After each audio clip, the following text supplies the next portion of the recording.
I think they were from outside of Hong Kong. I don't understand the words they were saying. I didn't see how many there were, less than 10, but enough to be a crowd. The young vendor goes back to organizing his shop, nodding in your direction. Anyone starts shooting, keep away from my stall, eh? I don't want any trouble. Alright, cool, man. What's this? LTG access point. No. I'm not jacking in anything right yet. Arms dealer.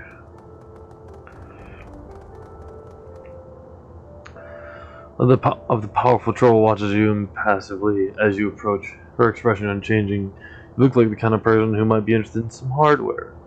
You got a need? I can give you a solution. You game? What's information? You were strange hanging out tonight? The troll eyes you impassively, taking a long time to ponder before speaking. $250 money and I'll tell you everything I know. Personal friend of Kinley Chang. If you help me out, I put in a good word for you. Maybe expand your distribution channels. Troll thinks and then nods enthusiastically. Alright, you got yourself a deal. I saw some tsunami mercenaries arming up further down the canal. Drove right by them as they were strapping on armor and checking their guns. They didn't look particularly happy to be here, but I don't blame them. This is Combat Inc.'s backyard and they wouldn't be welcome here. You got business with them, keep it away from my van. Who gives a sharp intake of breath, rocking back on his heels. Tsunami's bad news, Crack. Top-tier private military contract.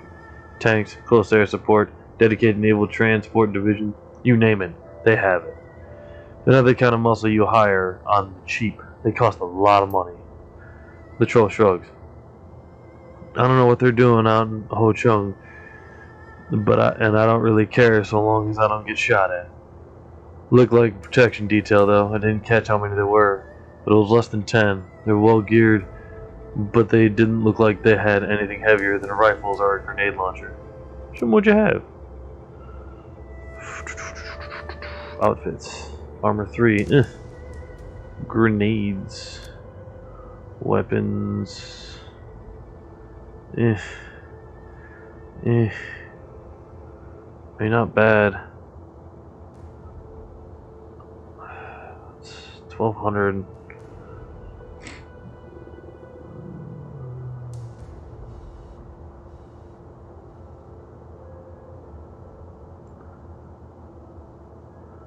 Integral Smart Link system. Interesting.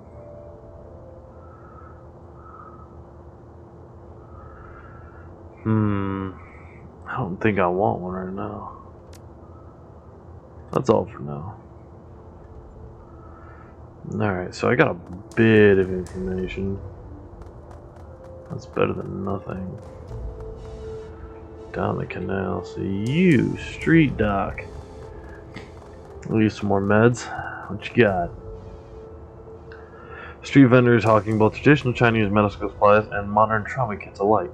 Feeling down? Ginkgo biloba in bulk. Got a cut? Dock wagon first aid kit. Plenty of disinfectants. Information. Oh yeah? What do you want to know? I see a lot for myself. There's a stranger lurking around here? Yeah, I saw this gangster type move through here. Real nasty looking, you know? He had a screw trailing along behind him. They were all speaking Korean too, which is why I thought it was strange. I don't speak much Korean, but I know around here the triads rule the roost. Oh, can't speak. What can I get for you, my friend? Let's see what you got. Dock wagon trauma kits. Sure.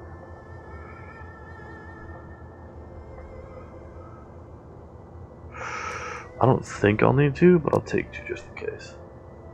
See you later. I want to access my stash. Let's see if I can data jack in this bitch.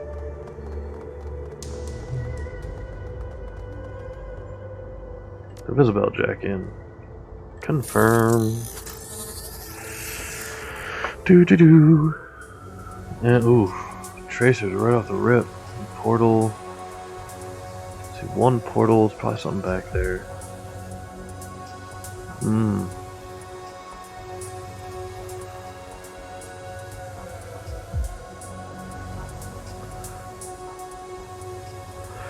Oh, well, I got spotted.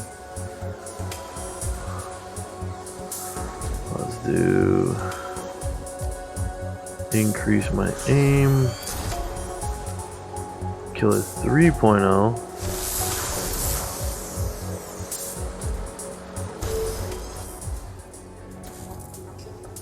Fuck out this boy.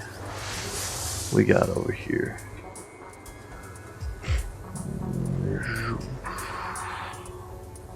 Zoopity doop.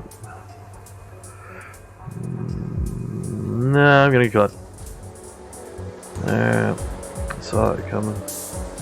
Killer 3. Hit him. Hit him again. Shit. Oh. Oh shit. Alright, well this is bad. These are white systems.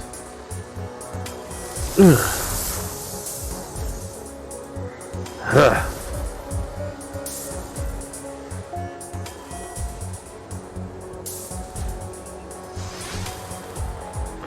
This is just bad for me.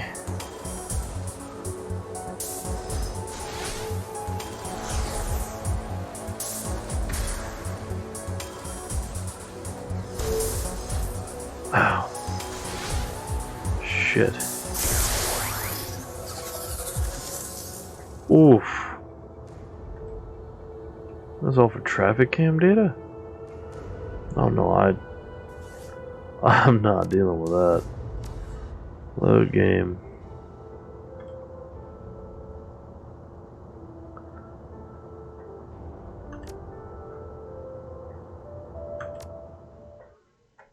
I'm not losing half my fucking health just because I got a failed hack or some shit for some goddamn camera. Hell no. Whistleblower. Come on, come on, there we go. Come on, let me hit continue. Yes, yes, yes, yes.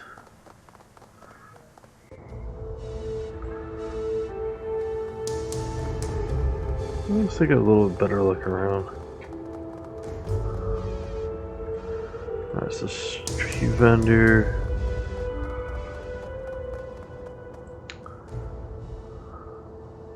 There's suspicious around here. Some cash. Yeah. Arms dealer.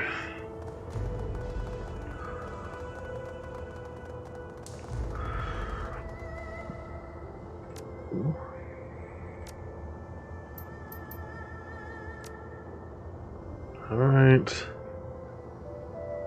Medic. Talk to the street doc.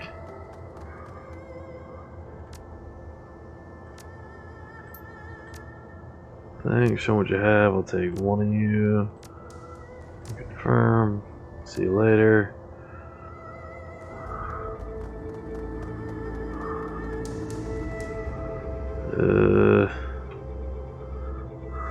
Looks like just bad news bears, man. If there's anything down here, maybe something that'll help. More information, a way to weaken them, something.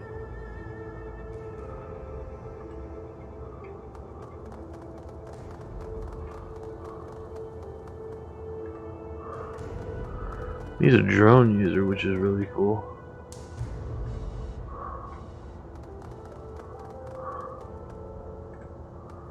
Hey, bud. Huang blows low as you approach, straightening only when you are right in front of him. He is draped in all manner of cutting-edge technological bits and bobs.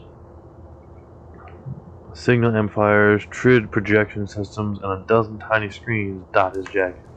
Thank you so much for seeing me tonight. I realize what an inconvenience it must be for you. Treating respect, it got my attention. I'm glad it did. Your name has been spoken very highly of in Hong Kong. You've earned that through your own blood and sweat. People should remember how you got where you are. I don't tolerate rudeness, neither should you. Gobbet regards Huang with indifference. She folds her arms over her chest and rocks back on her heels. So if you're some kind of magical hacker and you know Tyga's double-crossed us, where's the proof? Give us something we can look at. Huang nods respectfully and fishes out a data chip from one of his myriad pockets. He tosses it to you. I wouldn't waste your time with a face-to-face meeting unless I had data to show you. Go on. Saw the chip. You can see what I mean. You saw the chip and pull up the contents. You scroll through a series of images. They depict a nighttime gun battle in Eastern Tiger Family's parking lot, with 4 Shadowrunners being systematically picked apart by the Lone Star forces protecting the grounds. A second set of photos depicts an area you are instantly familiar with, the streets of Touristville, Redmond. These surveillance photos show the runner team from the Eastern Tiger gunfight in a meeting with a tall and haughty-looking elf who is wearing armor and carrying a large handgun. That elf, however grainy in the photograph, is definitely Tygoth Wright. Your employer was responsible for a botched shadow run against the Omega Complex project facility in Tacoma. The team responsible was all killed, but Eastern Tiger managed to track their movements. The second set of photos came from a private citizen's drone footage, and as you can see, Wright is hiring them.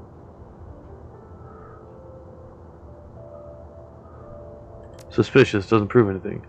Oh, Seattle. Sometimes your naivete is so charming I could squeal. Look at him. He's wearing a flak vest and packing a room sweeper. This isn't an office manager or a researcher. You wouldn't be the first he's lied to. Huang folds his arms over his chest.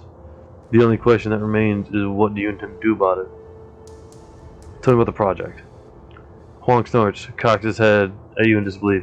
Come on, do I look like a scientist to you? Actually, all that tech gear you do. Looking himself over, Huang actually chuckles a little. Fair point, I suppose. There's not a whole lot of information on the Omega Sequence project, or any of its predecessors. There should be, because back in the mid-40s, that kind of research was big news with corporate and academic scientists alike. 3 major studies were underway. The thing is, there's no record of most of those studies anymore. They've all disappeared.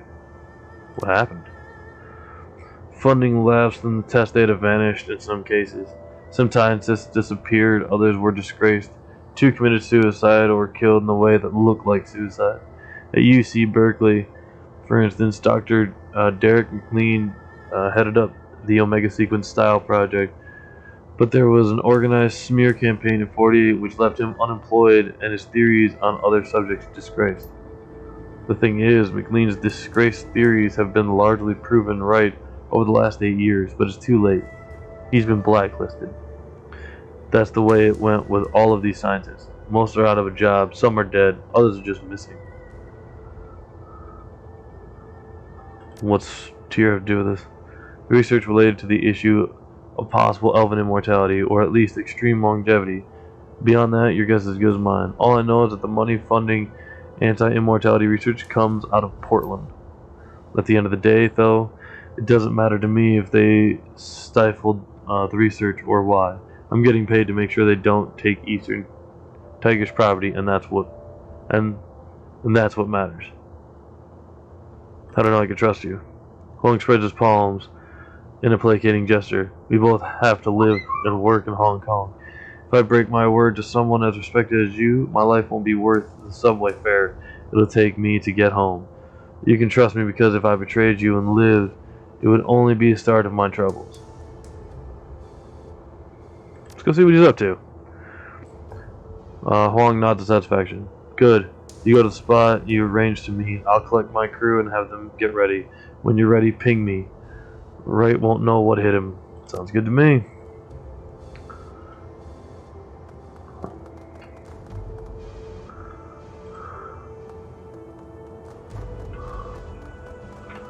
Anything of interest?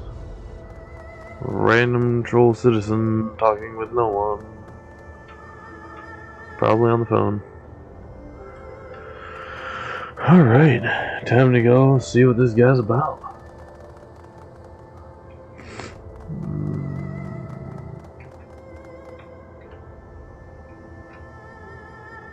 Damn.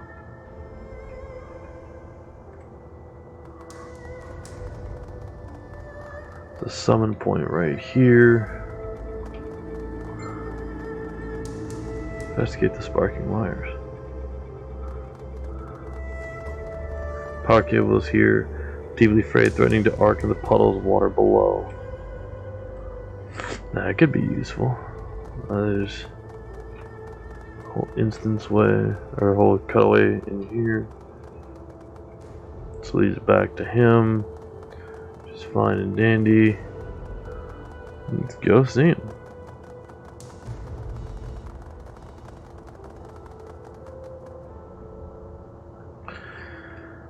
Hey, buddy. Tygoth fidgets nervously as you approach him. His entire body is tense, and his eyes flick rapidly around the market, as if searching for unseen threats. As he notices you, he relaxes somewhat, but only a small amount. Oh, thank God you're here. I'm at my wit's end. I could swear that I'm being watched everywhere I go. He continues to glance nervously around. I don't like being out here. It's too exposed. In the distance, a police siren wails. Tygoth's hand drives under his jacket, but as the wailing recedes, he relaxes again. Listen, did you bring the stuff? The faster I can get that stuff and leave Hong Kong, the safer I'll be. Wu sweeps his goggles over the elf, their dull glow pulsing in the early morning darkness. Calm your ass down, man. That piece clears holster. I start to get nervous too. Let's not have any accidents. Tiger stops fidgeting, takes a breath and nods. Okay, I'm calm. Can we just get this over with? It's fast. I've got some questions I need answering. Tygoth's face snaps back as if he's been slapped. My life is on the line, and you want to ask me stupid questions? Do you have any idea how stupid that sounds? Don't got much choice, do you? Gal pulls a handful of peanuts out of her pocket, feeding one to each of her rats before popping the rest in her mouth. You want the data and samples? You want some answers. The glory of the free market, eh? Fine, whatever. The elf's sour expression is annoyance writ large. Ask whatever the hell you need to know. I just want to get this over with.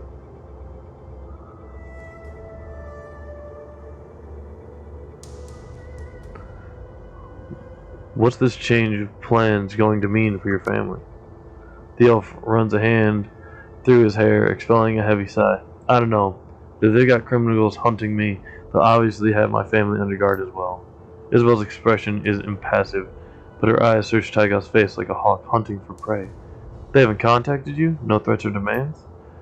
Well, aren't you the goddamn expert? I don't know. Maybe they think it's easier to just eliminate me.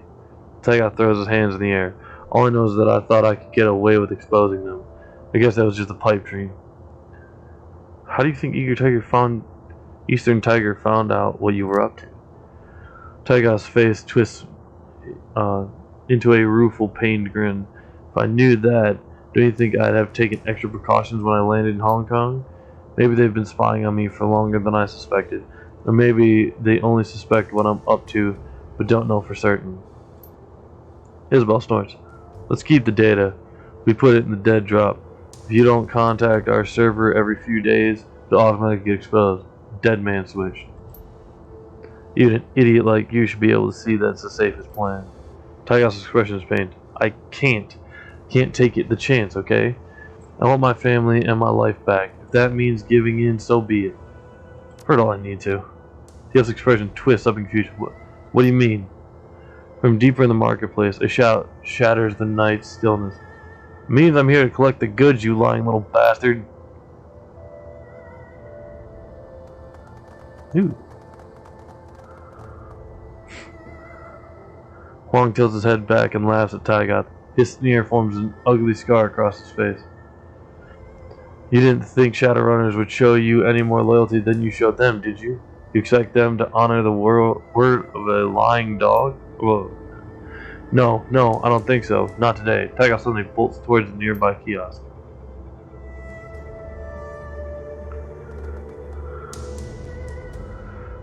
Magical energy begins to arc around Wright's hands. What now then? It seems we're at an impasse. And I'm not about to go back to Portland empty-handed.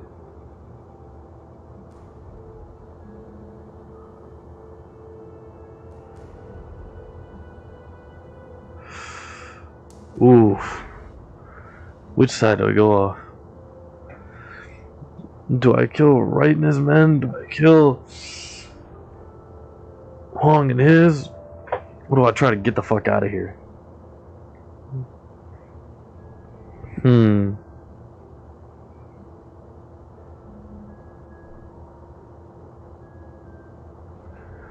Nobody double crosses me.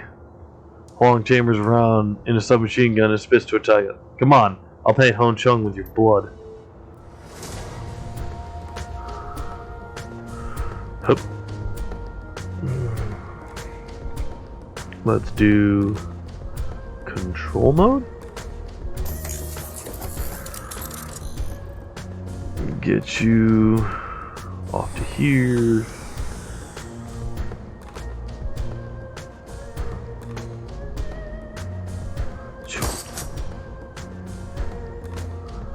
And I'm here to go. Click. Blam. Isabel. Put you somewhere. You have a decent chance of getting a good shot off at. Maybe here? Haha! Damn. Duncan. Get you to here. If I can take out some of your... Nope. Alright. Summon you. Haha.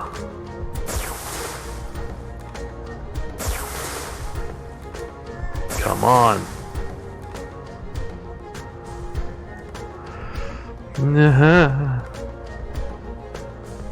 I already have... Really?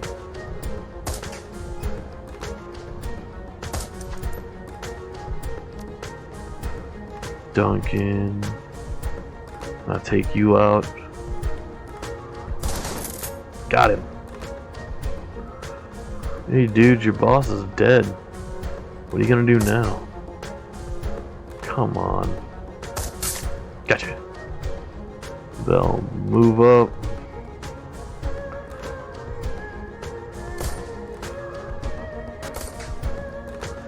Damn.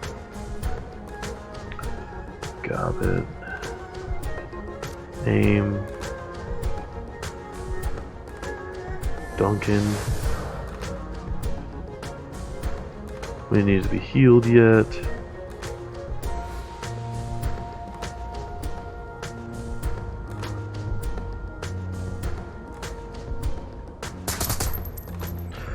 Figured that wasn't gonna hit. Haha! Aim shot. Fire. Damn. Alright, so we're gonna move you up a bit farther.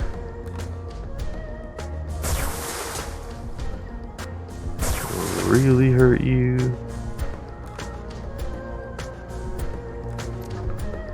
To armor.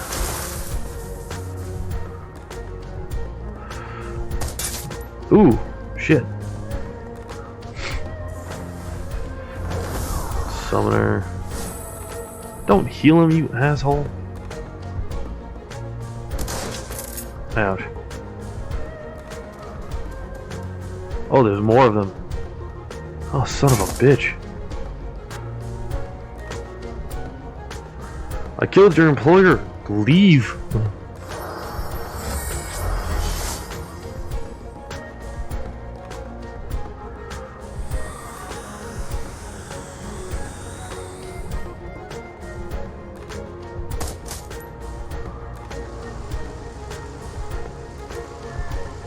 Two drone controllers?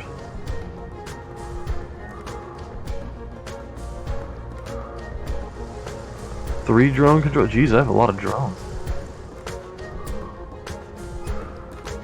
Lord.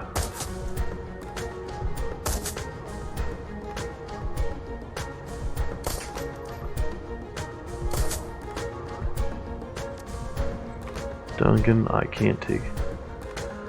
Target one bullet, increase accuracy 20%. Alright, well. Got you. So Duncan. Full auto. fire. Damn. Deadeye shot.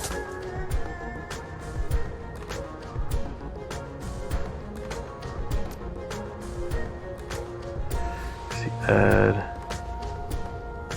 Isabel. Heal.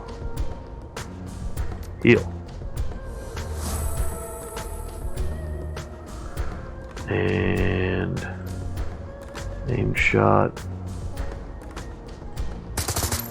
Damn.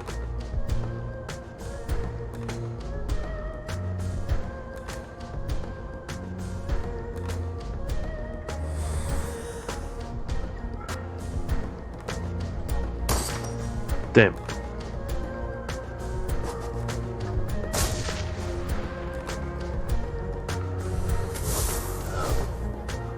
Gotta basically hope they don't kill me in time that it takes for all these other guys to get there. Ouch.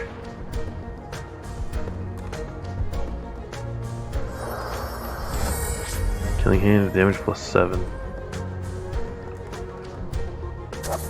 Ouch.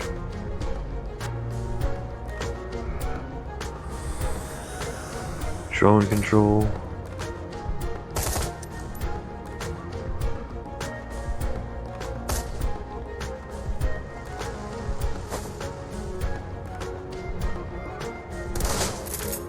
Ah, come on, man.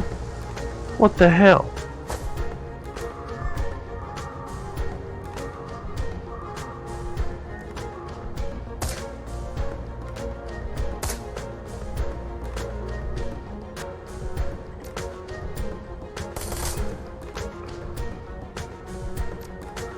He's right next to me. How the fucking hell, man?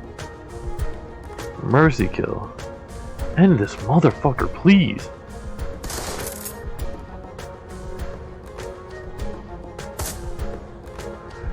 You're down. Add aim to me.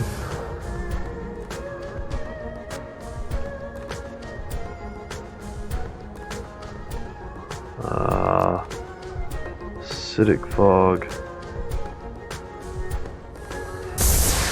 Gotcha. Drone. Come on, man. Hit him. Ugh.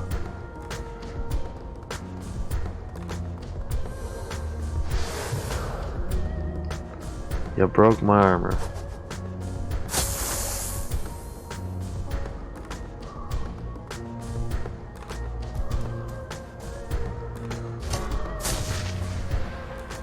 None of my guys.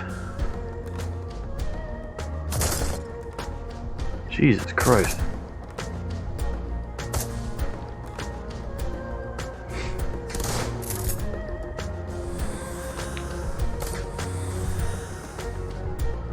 Can you please not kill my people?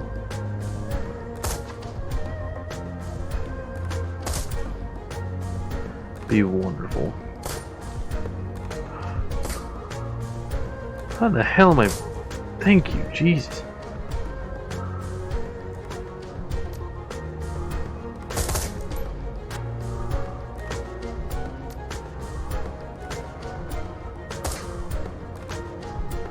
These people were right next to us. Haste. Isabel. That. Oh, fucking missed again? Come on. 57.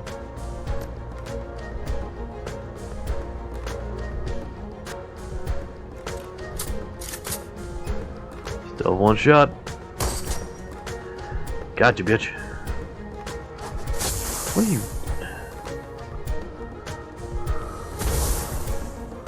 Oof. Like it hurt. Ooh. Looks like it fucking hurts, man.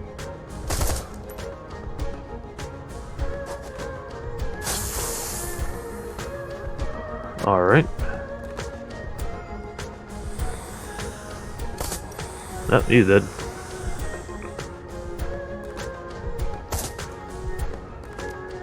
And see if we can mercy kill this son of a bitch. Yep, he's dead. Back to me.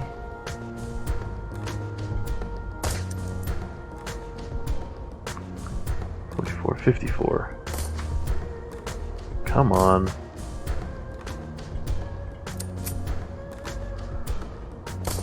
Damn it. Come on. How in the hell do I keep fucking missing it?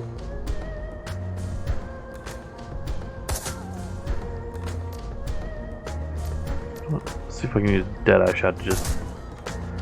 There we go. Heal. Isabel. Aim. Duncan.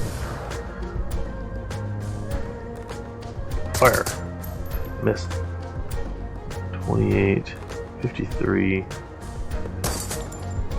1. Ah, missed it. Shit. Stop. Stop it. Stop it. Ooh, fuck. No, he's dead.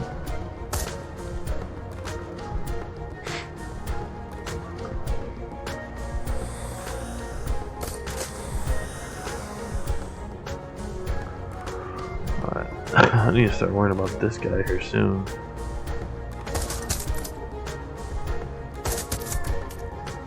Eat it, asshole. Come on. Dude, thank you, Jesus. I still can't mercy kill him. That's irritating. He's dead anyways.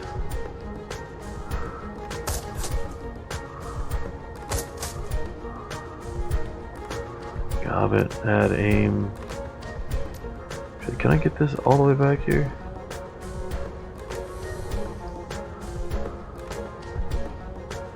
No? Shit.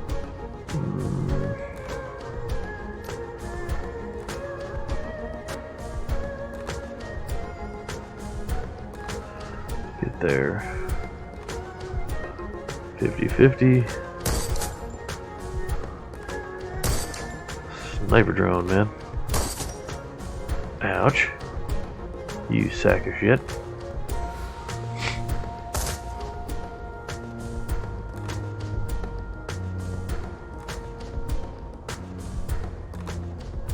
Come on, what are you doing? Thank you.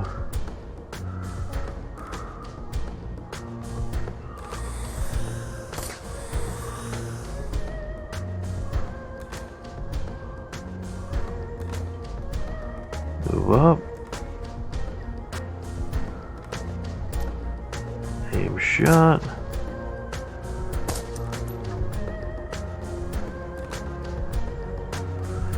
Move up. 36.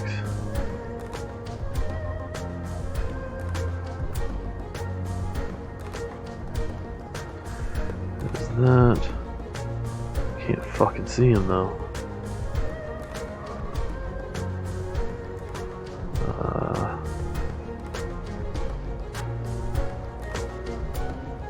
I can go back over here.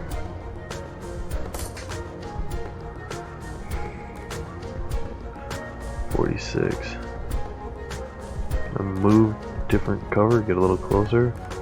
There we go, it's a bit better.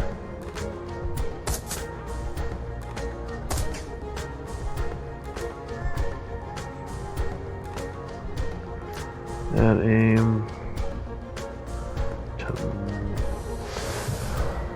E. Haste to me. And move your... Oh. Hoop. Yeah. Oh, I blocked it though. Motherfucker. Aim shot? Aha, 10 damage. Not enough ammo. Shit. Don't run away. That looked like it hurt.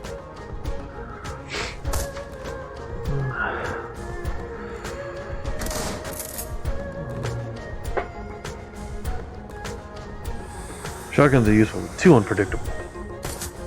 They're just too unpredictable, man. See, do you have a clean shot on this guy? Hup. Gotcha.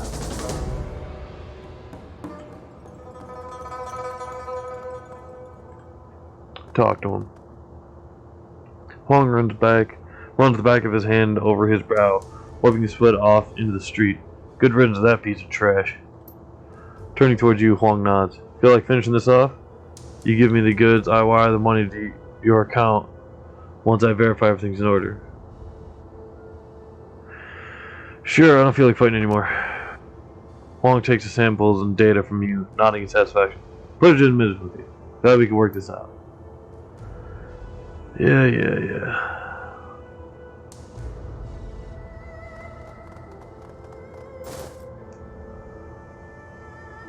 Manage. To Duncan. Done. I got a fucking shotgun. Make the hand up. Return to Haloy. Item added. Sand blaster. It's a sand blaster. Basically, my work here is done.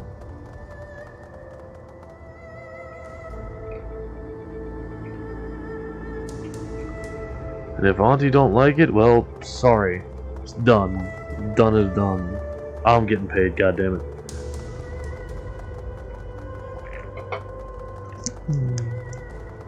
Your boy was a 2-bit double crosser, and I ain't dealing with that shit if I don't have to.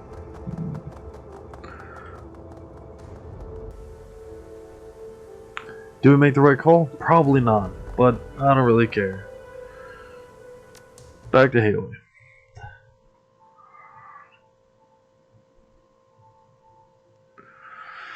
Things didn't add up, not by a long shot. Your employer was double-crossing you from the start, and after a lot of blood and cordite, you opted for a sane response. Side with Tygot's enemy and make an ally of the Blue Haven Sealpa Ring. Back to Haloy and hopefully better work. Goddamn. That's just how the shit goes. Goddamn, I'm probably gonna get reamed out though. It's also the last side mission I had. Alright, so.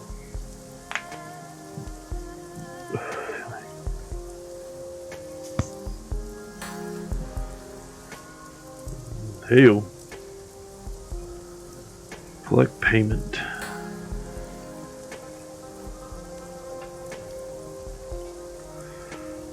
Collect payment, change weapons. I'm gonna be a sniper, baby.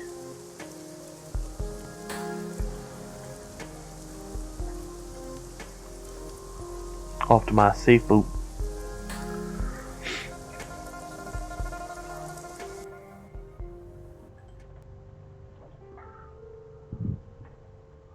Click.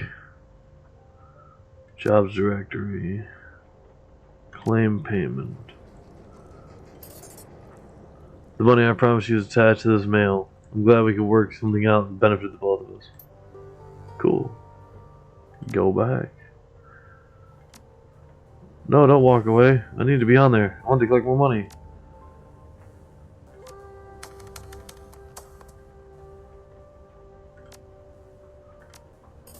Nice.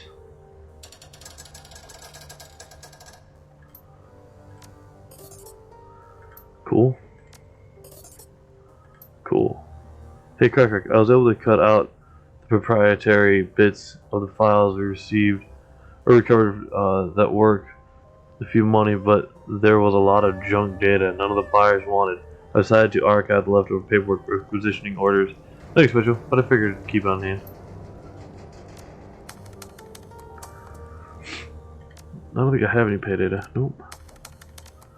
Back. New messages. No one read messages. Jobs directory. Pending jobs. True. Jobs directory. Active jobs. Nothing. Cool. Let's finally go and... Hey, bud. It's oppressively hot down here, and the air is full of synthetic odors that grab you by the sinuses and refuse to let go. You can smell engine grease and melting plastic, ionized air, and lead solder. A quick scan of the room tells you why. The downstairs tenant has converted this space into a machine shop. Metal fabrication tools and Duraplast extruders line the walls, and a pair of heavy industrial manipulators hang from the ceiling. A man in a black trench coat stands with his back to you, staring at a monitor mounted above a sturdy workbench. He addresses you without turning. Ah, I was wondering when I'd meet the new neighbor. His voice is pleasant, cultured. There's a hint of a Russian accent there, but it's buried under layers of nuance. Please stay where you are. I'll be with you in just a moment, and unless you fancy an unplanned trip to Chrome Alley, don't touch anything. There are all manner of tools in here that could take your hand clean off. Thanks for the warning. Don't mention, I have no interest in seeing anyone hurt in my shop, especially not my upstairs neighbor. The feed on the monitor looks like some sort of design software. You can see what appears to be a slim spidery appendage in orthographic and perspective views. Very good, yes. That's coming along nicely. Very nicely indeed. He turns toward you, smiling, and for the first time you can see his face. He has broadly handsome Slavic features and a chiseled jaw. His eyes are like flecks of ice. So, sorry to have kept you waiting, Mr. XCrackrok. No problem, don't worry about it. You're too kind. Now, tell me, what can I do for... His voice trails off as a flash of motion catches his eye. With alarming speed, a sinister-looking drone scuttles out from under the work table. Its movements are surprisingly agile and fluid. The machine rears back menacingly, spreading its forelegs in a clear sign of aggression. The man's smile tilts, and his tongue goes apologetic. Please don't mind the drone. He can be territorial, but so long as you remain civil, he will not bite. He extends a hand. Simultaneously, the drone relaxes into a neutral position, lowering its killing legs. Ractor. My mechanical counterpart here is called Kostje. Pleasure. His hand is rough and abnormally warm to the touch. He shakes your hand with a solid grip. I am very pleased to meet you, my friend. In a community such as Hale, it is important to be on good terms with one's neighbors. Absolutely. He glances at the bracer on his forearm. A technical display winks to life, then gutters out. Very well. This morning's casting should still be cooling for a few minutes yet. Time enough to talk. Kostje. Interesting name for a drone. Yes, I suppose it is. Not many riggers would name their most prized possession after a villain from a fairy tale. Nod to my heritage, I suppose. What's a fairy tale about? A thoroughly unpleasant person. Koshki the Deathless, he was called, and for good reason. His soul was cleverly hidden outside of his body, and he could not be killed so long as it remained intact. Koshki was a villain and a notorious kidnapper of women, but something about him always stuck with me. I suppose that it was the notion of immortality, through cleverness, that resonated. There was something to be learned from that, I was sure, and so, when it came time to name my beloved creation, his was the first name that came to mind. Your drone's deathless, like his namesake? In a manner of speaking, I suppose that he is. I have redundant copies of every piece of his architecture, and his core programming is stored on disk in a secret location. Should he ever suffer critical damage, I can easily bring him back. I had a plan once to automate my self-repair process. I must confess, it was really quite ingenious, but alas, my research was lost. One day I will reclaim it, and Kostji will become as deathless as the stories claim, but it will not be today. Interesting machinery. The same can be said of many in Hayway, I'm sure. This is a smuggler's den, is it not? Our entire economy is based on people having things that they shouldn't. Is there a particular device that interests you, out of curiosity? Robotic, I mentioned more than the drone you have. Goski? Ah, but my friend, you are wrong. You will never find his like in any corporate factory or lab. He is mine, my own creation. From the top of his sensor cluster to the tips of his claws, I designed him, fabricated his components, and built him by hand. Impressive. He shrugs. No more than anyone else who follows his passion and perfects his crafts. It's just morning casting. What do you mean? Exactly what I said. A casting that I made of a new locomotive assembly for Koski. He gestures at the display above his work table. A biometric design, as you can see. This one is inspired by the walking legs of a decapod crustacean, the mangrove crab to be specific. Will the new leg assembly make your drone worse? That remains to be seen, but there is more to life than combat effectiveness, is there not? By fabricating new components for Koshki, I unlock options, different ways of being, even the failures, and there have been many, have value in this context. How did you learn to do all of this? More training and experience than I care to mention. He owes you a wry smile.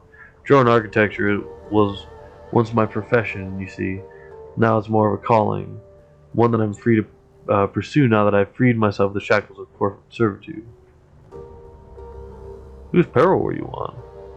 That is something of a sore subject. My departure was involuntary, you see. I did not part ways with my employer under the best of terms.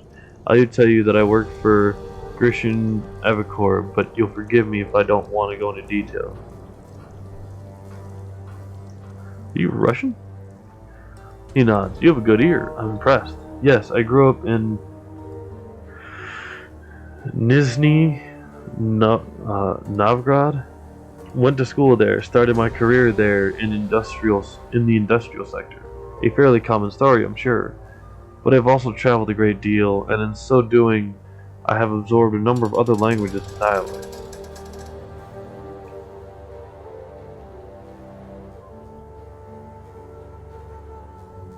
How many languages do you speak? Counting Russian and Cantonese? 15. Holy Jesus. He shrugs apologetically. It shames me to admit that I'm only literate in 12, however.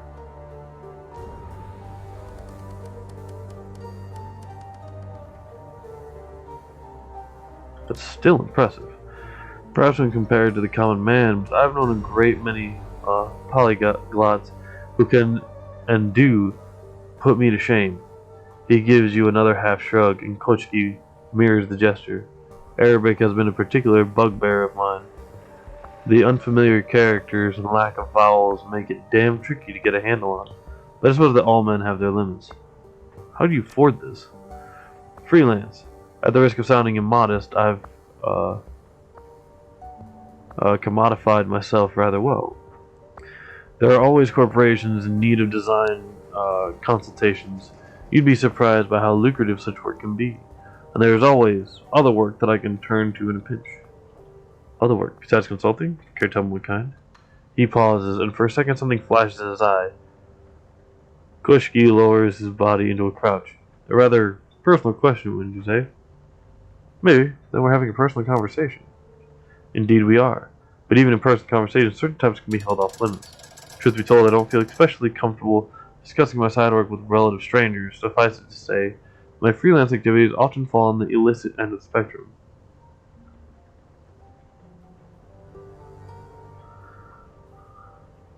Drop subject, maybe we'll come back to it later. Perhaps. Depends on the display on his bracer again. Now, would there be anything else? Let's go back upstairs. Very well. Come back anytime. It's pleasant to have someone to talk to. Oh.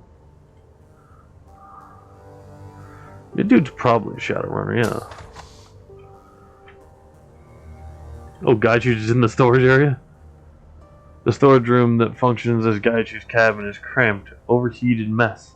Piles of old chip parts share space with tarnished cookware, flats of instant noodles, a collection of cast-off clothes, and reams of diagnostic manuals for obsolete computer hardware. To top it all off, there's barely any light whatsoever. All the bulbs in this room are missing. Gaichu is busy moving boxes around, apparently in an effort to carve out some personal space amid the junk that he shares his cabin with. As you enter, he cocks his head and turns around. Welcome to my sanctuary, XCrackrok. I apologize for the lack of light, but as I did not need it, Gobbet took the bulbs for use elsewhere. Gaichu puts down the box that he's in the process of moving and politely bows his head towards you. How can I be of assistance?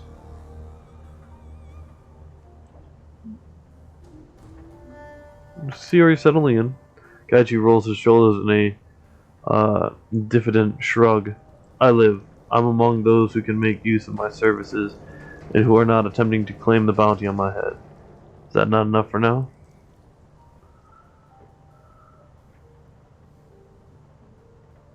See you later, Gaichu. Please, come by whenever you like. No, I'm not terribly worried about Gaichu.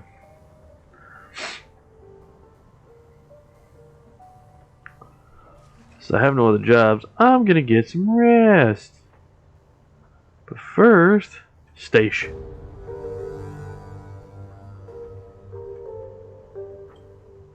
Boom. I got my rifle. Confirm. Bunk. Oof. You wake with a start. Once again, you're tangled in your sheets, drenched in sweat. Your throat feels like it's on fire. Can't remember what your dreams were about, not precisely. But again, you feel that yearning sensation, the emptiness in your gut, in your chest, your head throbbing. You heave yourself out of bed. Alright, cool. So... cool. Duncan. Yeah, I'm sure there's like companion missions or something. No, I'm not terribly worried about them at this point in time. Where's the drone guy? There he is. I need drone control. What? Exactly.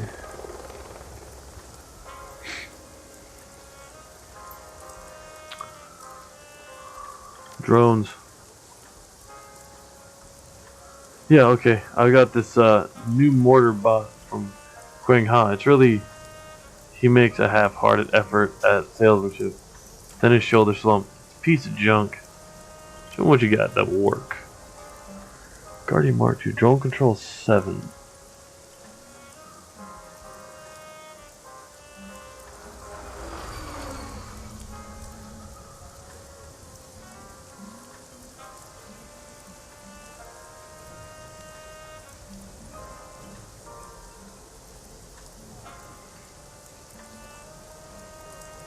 This J09 Mark II sniper.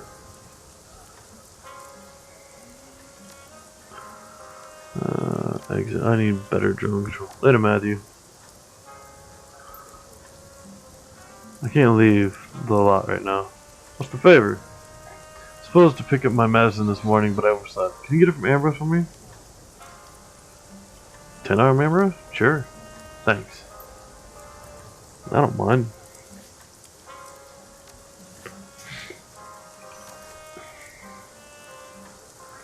Drone control 3. Oof.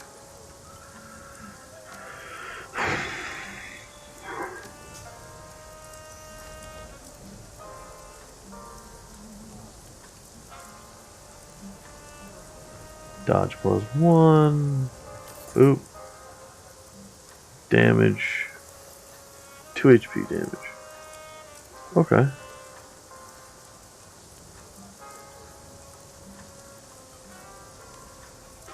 +1 dodge. Confirm. I guess let's go get his medicine. Click.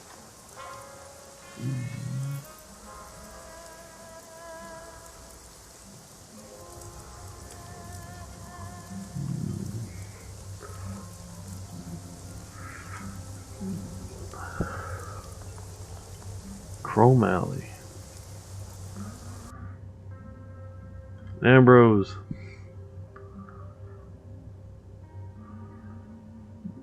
Ambrose is staring at a flat panel monitor on the wall. Excuse me. The local news channel is zoomed in on ultra modern aircraft carrier marooned in Victoria Harbor. You mean the IJN story? The Kensei fighter wing from the Masamune did an honorary flyby of the executive council meeting today. They're rattling the saber hard. Everybody's being courteous as hell, but nobody's blinking.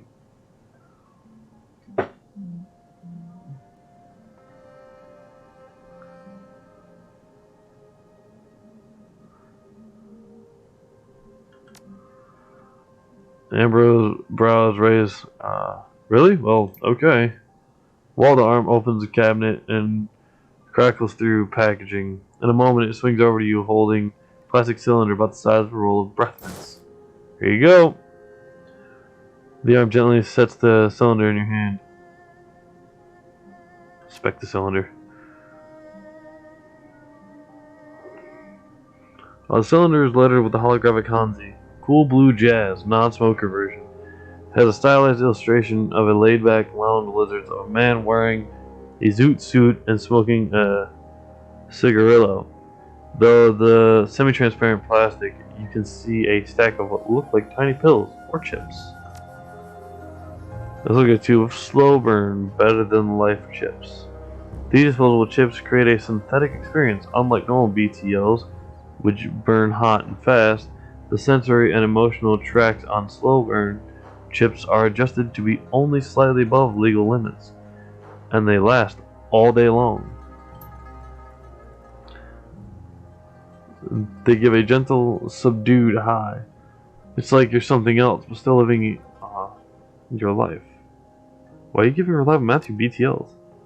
Sorry, XCrackrok, can't discuss a patient's treatment without permission. Confidentiality and Hippocratic oath and all that stuff.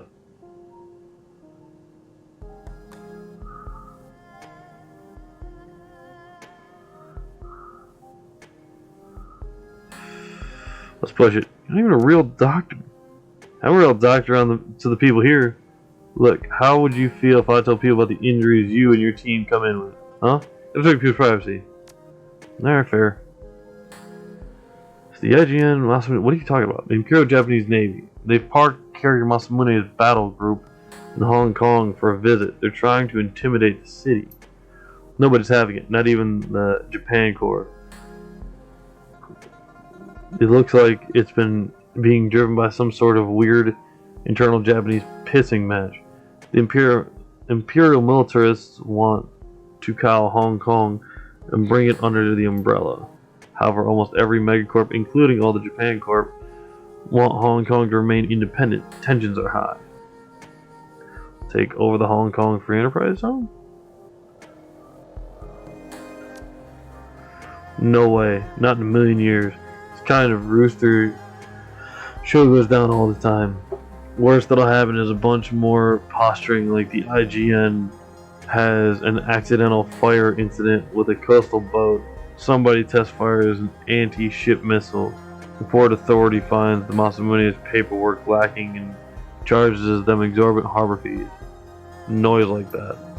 They're a bunch of square-haired idiots with muscle cars revving at each other. Just stay out of smuggler holes. The IGN likes to go on sprees of blowing them up to show how well protected HK would be under the yoke. Ambrose snorts in amusement. The honorary flyover fighters had live ordnance loaded. Ridiculous. So, say what you will though, that Kensei multi-role fighter, sweet bird. Ambrose ogles a close-up of one of the shark-like jets on the wall screen. Twin Mitsubishi double-aught Delta turbofan engines, ramjets, thrust vectoring, Generation 4 fight-by-wire. Hey, gorgeous. Anything to worry about? Yeah, don't go into a bar full of drunk Japanese sailors with a Free San Francisco t-shirt on. Ambrose snickers. The whole IJN drama is going to go on like it always does. The Japanese Navy will eventually realize no one is even paying attention. Then they're going to steam off in a huff and maybe blow a few smugglers out of the water. Happens all the time. Bah, politics. They can only talk about them so much. Let's move on. Bye, Ambrose. Cheers, XCrackrok. Talk to you later. Yeah, probably. Eventually.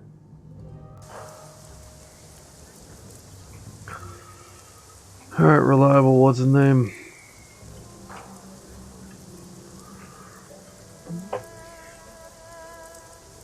Give you your meds. And move on.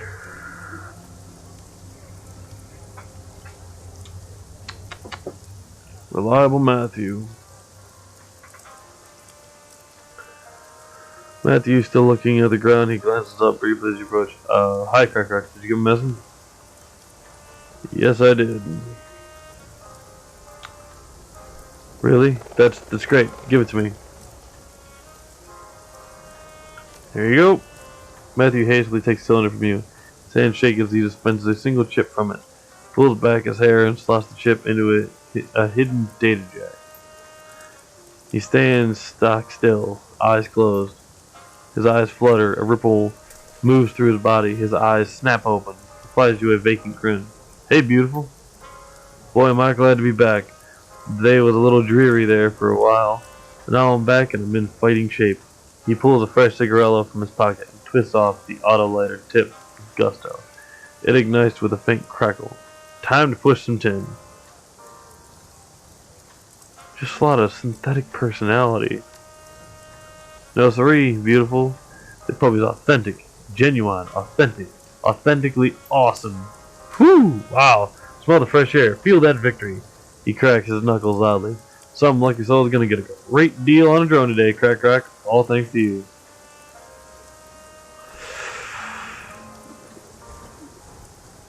Alright.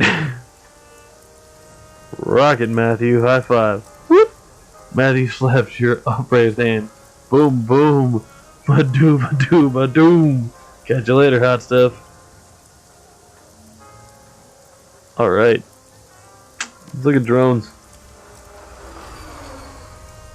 775-5553.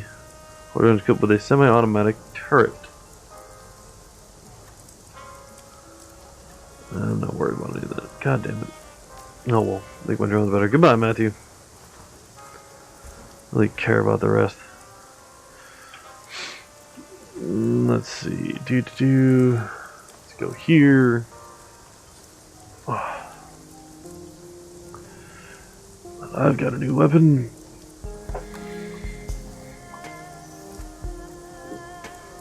Oh shit.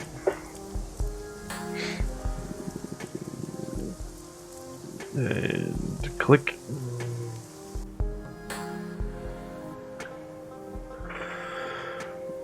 Let's go. Let's do it. Go meet with Dreamland, see what she knows.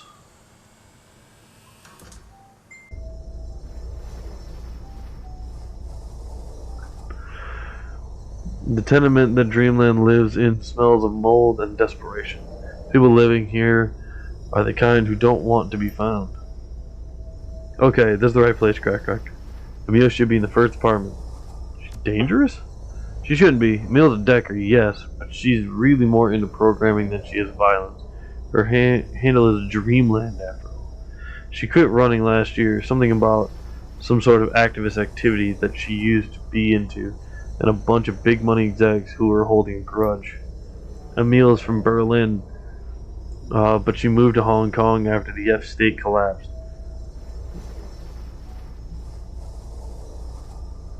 The shock writer. That's the group she worked for. We're supposed to protect her, but they've got their own problems to deal with now. I guess she decided she'd be safer on her own. Sounded like chaos. That's what I heard too. An experiment in sustained institutional anarchy. Great environment for a Shadowrunner, but ended up just like communism did. Another pipe dream. The German government gave the corporations the go-ahead to invade, and they forced the anarchists to retreat to the eastern part of the city. Now Berlin's run by corps, just like Hong Kong. I bet they wind up building a wall again. Wouldn't put it past them. How should we handle this friend of yours? No clue, really. Never met her in meat space. Just be your charming self. I'm sure everything will work out just fine.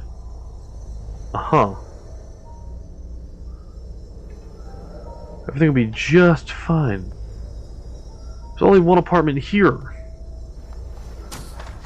Alright, Dreamland. Excuse me. The apartment is no better than the hallway. Empty fast food cups and packages, dried snack food are strewn about the room in the corner. In the corner, a box of cat litter sits filled to overflowing. You don't see any cats. There's a patched together matrix terminal sitting on a stack of crates connected to a banged up cyber deck. Within arm's reach of the cyber deck is a 20-something woman with pale white skin, dirty blonde hair, and a bleak expression. Mia looks at the deck, slowing across Isabel's back. So you're Isabel, huh? I didn't expect. A dwarf? Isabel coughs nervously. Yeah, I get that a lot. No, I didn't expect you to be so pretty. The woman has a soft German accent and a dour disposition. I should never have agreed to this, Isabel. She groans. I should never have even responded to your message. If the oligarch swine who've been hunting me find out where I am... They call me XCrackrok. We should talk. This is the man I told you about. He needs the software that you developed to inhibit your chordal implant. He needs what? Her tone is sharp. Her eyes flash daggers at Isabel. I don't think I should be getting into this. Business proposition I'd like you to discuss with you. I don't know, man. I'm kind of done with business. She pulls out a near-empty pack of German cigarettes and lights the last one. In case you're not up on current events, I got a kick line of mercs and bounty hunters after me, messing around with the headwear that the Shockwellen writer installed in me is the last thing on my mind. Look, this is important. I need a software you created so I can find out what happened to my father. Your father, huh? Sounds rough. Is he dead? Maybe. Missing for sure. She softens. Been there, or something like there. The ambiguity that'll kill you. She considers for a moment. Alright, give me a minute. Emile grabs her cyber deck and jacks into it. Her jaw goes slack and her fingers hover over the keyboard, tapping keys at a blinding speed. When she finishes, she jacks out and ejects the data stick from the deck. Here. She hands you the stick and a taser gun with masking tape wrapped around the grip. Modify this taser with it and use it on your target. The jolt should stop the memory wipe process before it starts. This is something for the effort. Thanks, it'll help, she says. I wish every problem was that easy to solve.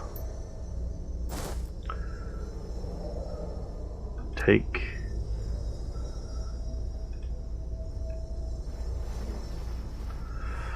Okay.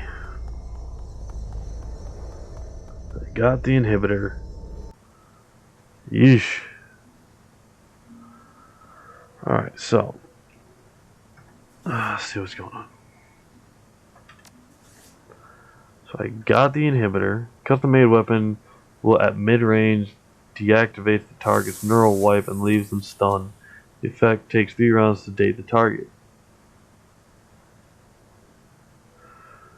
So I literally need to... Oh, fuck. Goddamn. I need to save that I need to do before I go fucking all of this up.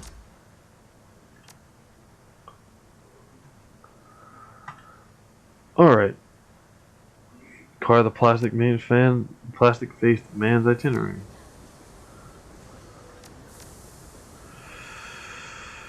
I hope this works. Before that, I need to use the restroom. So, I just realized there is a decent chance that I was doing this entire last, most of the stream without my microphone on. I really, really hope it was on, and I just happened to turn my microphone off. I didn't realize it before I went to the bathroom. But it's entirely possible that I just did a ton of the stream without a microphone. So you're literally staring at my face, just yammering away. with no sound.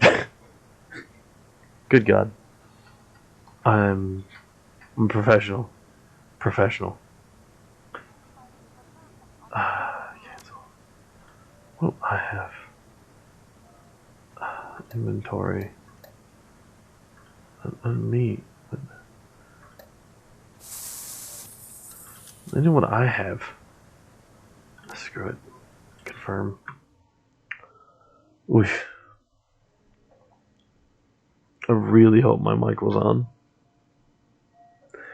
As well as modified a taser to introduce Dreamland's cortical inhibitor program into the plastic-faced man's neural network. That should stop his headwear from completing a memory wipe, allow you to interrogate him for information about Raymond Black. But first, you'll need to find him. Kinley Chang's made contact with an underground information broker named Zhao Zi, who has managed to obtain the plastic-faced man's complete itinerary. With it, you can choose the time and place to perform the extraction and find out what he knows. Zhao Zi works out of an abandoned night market in Shekip-Mei, the Xing House Court. Okay, thank God, I have all my stuff. Team.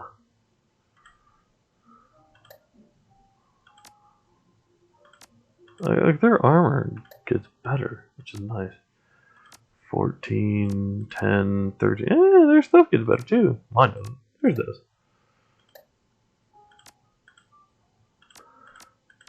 Heal 1.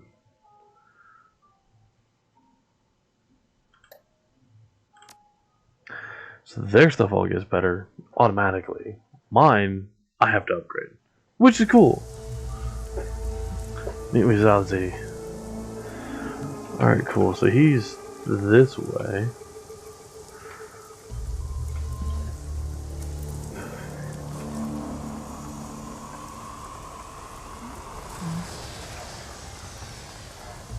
Just gonna go straight there.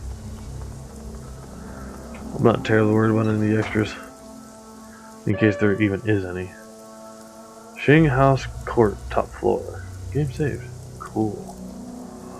I don't have to fight a bunch of people. That'd be terribly irritating. Just terribly irritating. Oh, that got dark quick. That's not a little creepy. Hi. Buzz off. Alright, cool. I'm out of here. How about this one? Boss in the back. Go on through. Alright, cool. So, this him? Zhao Zi. Okay, cool. Oh, he's got guards. The dwarf is the queen of her little hive. A nattering swarm of snitches, stools, and spies. Stoolies and spies. Avarice gleams in her eyes. They dart around you, taking in morsels of information so quickly they appear to vibrate. She mumbles little mnemonic rhymes to herself as she tags and labels you all. Ah, yes. The new on the scene runner, XCrackrok. She rocked a plate, humming a soft reply to herself. My friend Aoi said you'd be coming to see me. Man with the plastic face, our mutual friend, said you had some.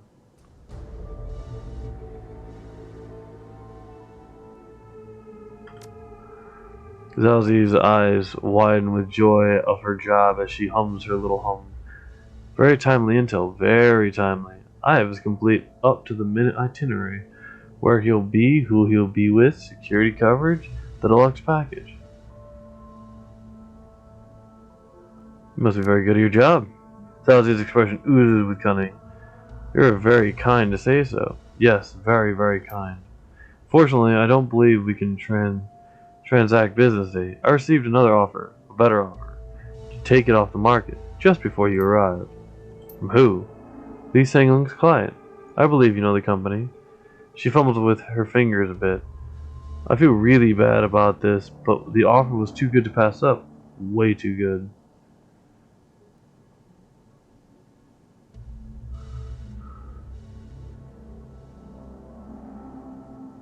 You don't want to work with Josephine Sang. That's the thing, XCrackrok. I do. Attaching myself to her is smart. Very smart. Sang's big in Hong Kong and getting bigger. She's already on the executive council and is a frontrunner for the next chairperson position. Zazie fumbles with her fingers a bit more. She can't make eye contact with you. And all I need to do is make sure you don't walk out of here alive. Ambush. God damn it all.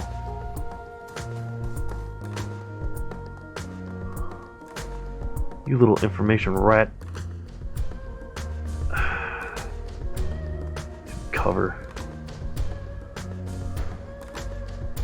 Get my drone in on this.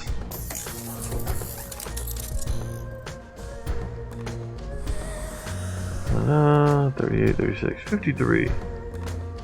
Shabba! Damn it. 58, 42. Oof! That looked like it hurt. So Isabel. She wants you back a little farther. Shots off. Damn.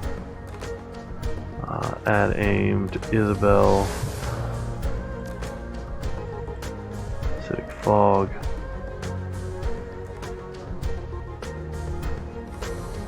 Ha! And Duncan. Some better cover. I'm gonna hit this. Damn it. Alright, so 75%. Gotcha. Ouch. God damn it all. Dead. That little bastard's running.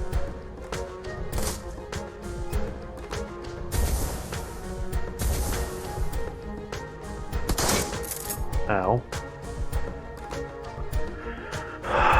Alright. You little fucking shithead. Fucking missed. God damn it. Ah, I hit him that time.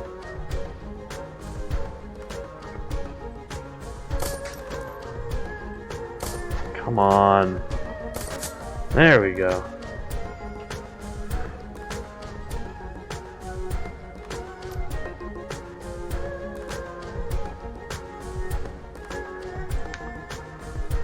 Let's do haste for you.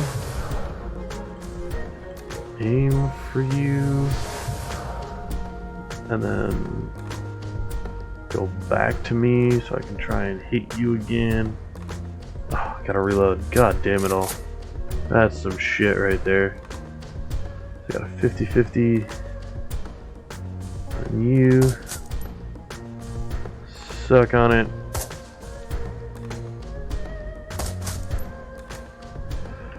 Uh, 50-50 again. Ooh. Come on. Got him. Well, you're not going anywhere.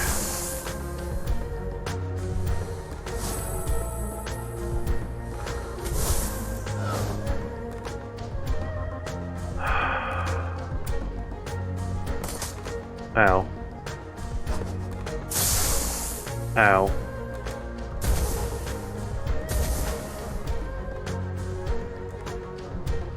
Alright, so 62 on you.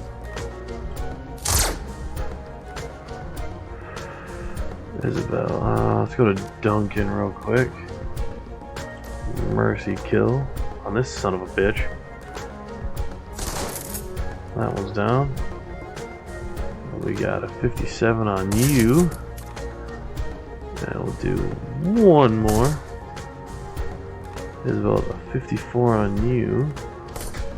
Nope, alright, cool. So, come on, there we go. Jesus. Alright, drone, 38 on you. That's not what I want. 48 on you. Hiya! Try again. Missed. Ouch.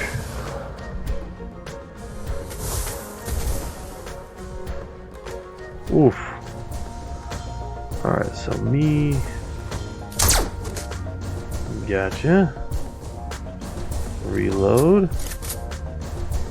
And fire again. Missed. It's fine. Come on, there we go. Do it again. There you go. Heal yourself, woman.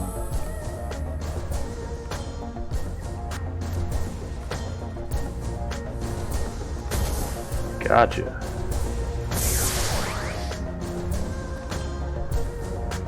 So, proof shot. Missed. Come on, man. You missed her. On all of those. Bro.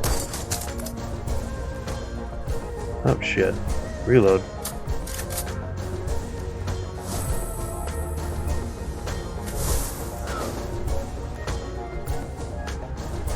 Alright, so 69 to you. Oof. Like fucking hurt, dude. Really fucking hurt.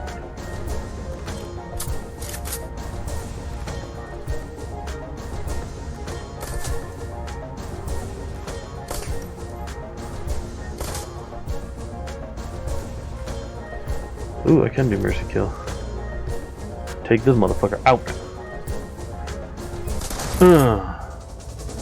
This computer for the itinerary.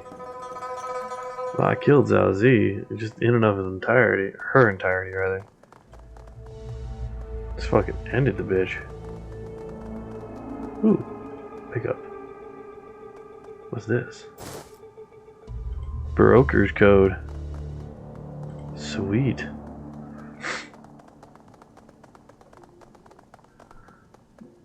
Zhao Z left her computer unlocked. She plugs her deck and scans the screen.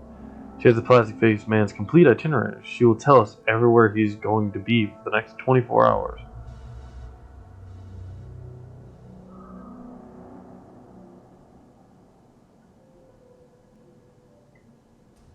Anything promising? Absolutely. I just need to run some searches on these locations. See if I can get blueprints, photos. She pauses, typing on her deck. First, the bad news. He's got a security detail that drives him from place to place. 6 corporate agents, plus the driver. Anytime he's on the move, he's in a reinforced bulletproof limo. He's also got a personal bodyguard that's with him at all times. But there are some windows of opportunity we can take advantage of. When he's going someplace, they drop him off and leave him in the hands of local security, if any. The bodyguards stay behind, but the other 6 guards will stay with the driver. The detail itself is shared by a few executives, so they will be with someone else until his next pickup time. The convoys are on a schedule managed by Master System and SAG HQ. Okay, I've got 3 good leads here. I think we can run an extraction on any one of these. Number 1, the parking garage at Central Plaza. He's there for a meeting in an hour. We can grab him on the way out. It's still secured corporate property, but there will be resistance. But it's the weakest out of the corporate properties he visits. Plus side, there won't be any civilians. Access is limited, and he's listed as a VIP in their system. Not bad. Close space means you can't run. Interesting. Next lead. Next one's a bit personal. Mr. Plastic has a mistress. Visits her twice a week. Today's the day he'll be at Fa Yuen Tower building for 2 hours. It's not corporate property, but it's privately owned. The management company has a security contract on it, so it's likely we'll have a fight on our hands trying to get out of there with him in tow. It'll be less crowded than the parking garage, but the lady might complicate things. Interesting. Who goes for a plastic-faced guy? Alright, last location. We have to grab him before he gets home tonight. Once he's home, we're screwed. He's staying in the Sang Executive Arcology, guarded 24/7 by corporate security in 2 blocks from the HKPF HQ. Final location we can grab him is his last stop for the evening. It's a locally owned public SimSense theater, a hole in the wall that specializes in underground horror flicks. Okay. He's there for an hour and 45 minutes, and his security detail will be all the way across town to pick someone else up. We'll probably have to deal with local police only. But this is a public theater. It's going to be packed with regular people just trying to take in a movie. Thoughts, Duncan? Garage is my pick. Cars in the garage provide cover, limited entrances and exits to worry about, reinforcements. A small amount of collateral damage, the Simpsons parlor, the apartment are going to end in blood. Maybe less of our blood, but more someone else's. I don't want that on my head. Got it? Garage doesn't have enough space, have enough escape routes. Too secure, too many potential reinforcements. I'm not into it. Personally, I'd go with the mistress place. It's like a giant middle finger right in his face. It's in the message. Don't mess with us. Isabel? Parking garage. It's a compromise. I think the benefits outweigh the downsides. But it'll be a straight fight the whole way through. Made my decision. It's a middle ground, no innocence. Okay. Call is made. We go with the middle ground.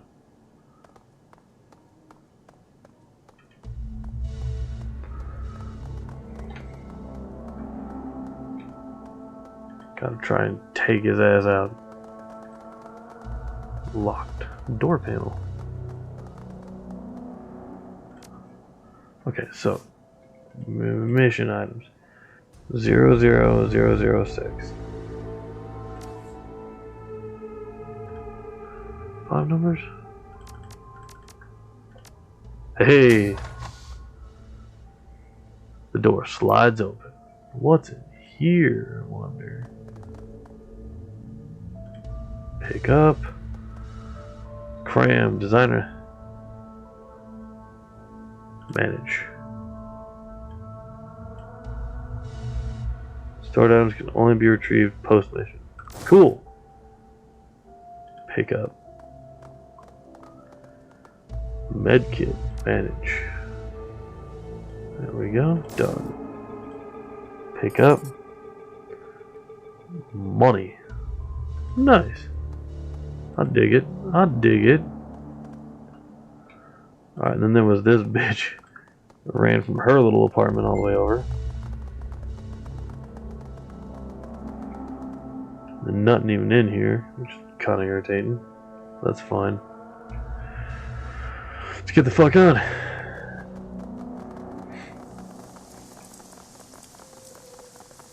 I didn't think that would end like that, but cool. To the streets.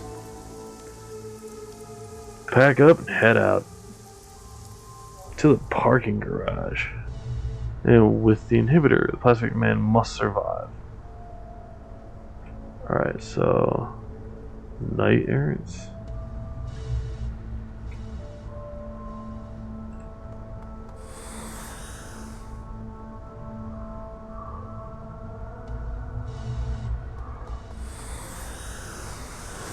Well, they saw me. Which one's plastic face? Neither of those guys are plastic face. 50-50 and 41. Aim them. Try to take someone out. So Isabel, I'm gonna get you here. Maybe get you here instead.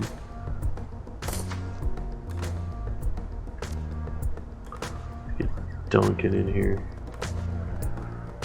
If I can get in there.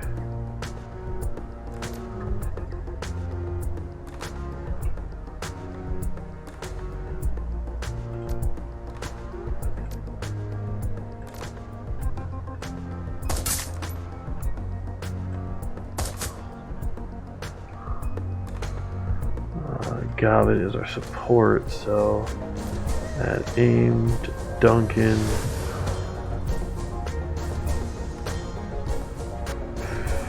Aim shot. Overwatch. Ow.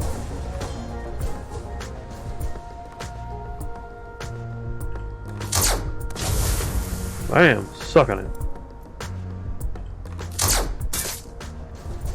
And reload. Right here. Can you see her yet?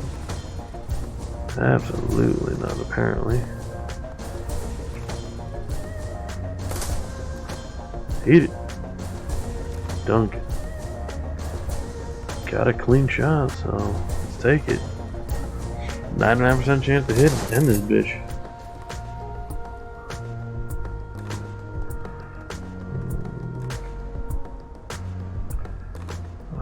gobbet we're gonna get. Oof. Secure, Mr. Lee. Oof. Ooh, that's not good. That's really not good.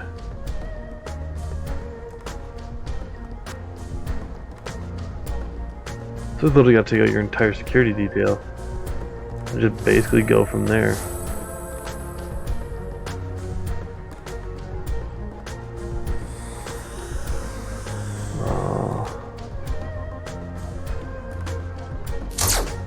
Missed. Fuck.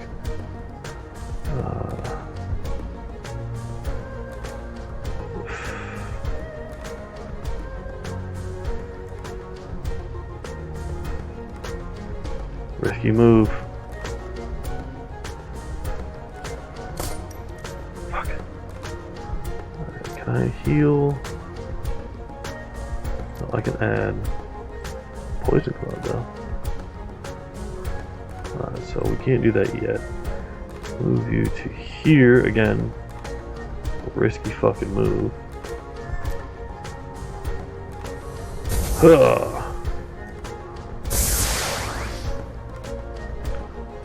Duncan.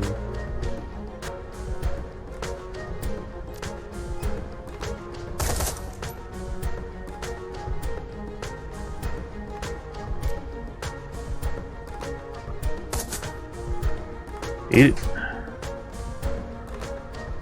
Plastic face man must survive. Ah, damn it. Oof. Ow. Ah. This is definitely not good. I fucking missed. Shit.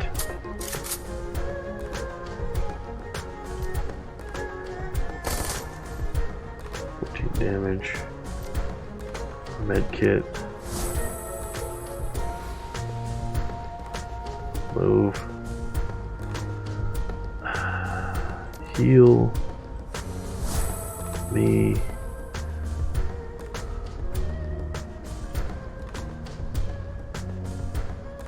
Hey, son, Isabel. And Isabel is going to.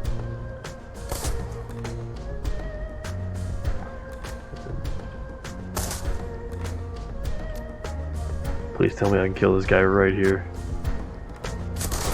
Yes! Sweet. Shot on you.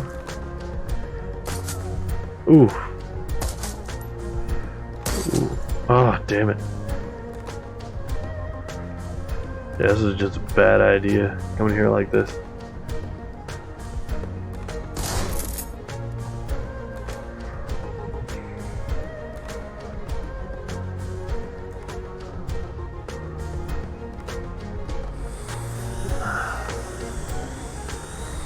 Let's do control mode. Get you here.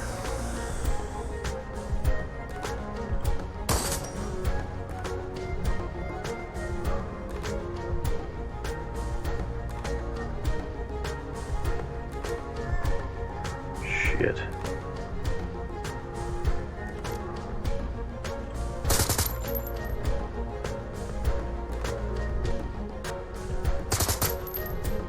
Ah, motherfucker.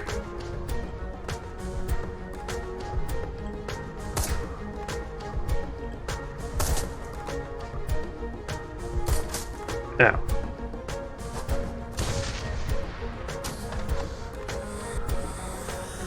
Ah, reinforcements. God damn it all.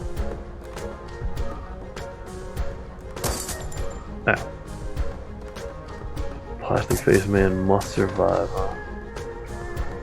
Summon you. Come over here.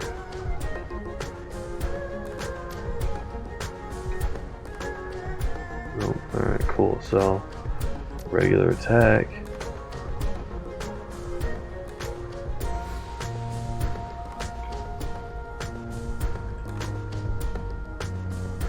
Like 26%.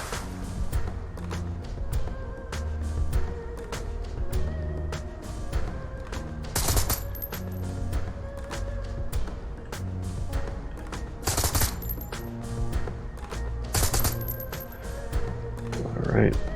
So Duncan, I gotta get in here.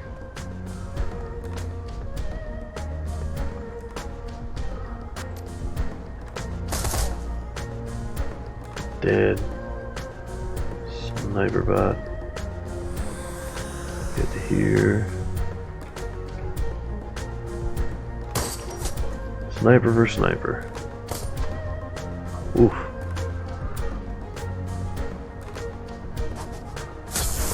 Ow, shit.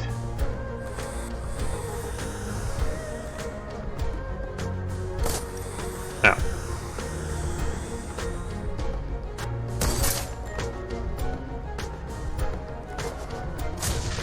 Ouch.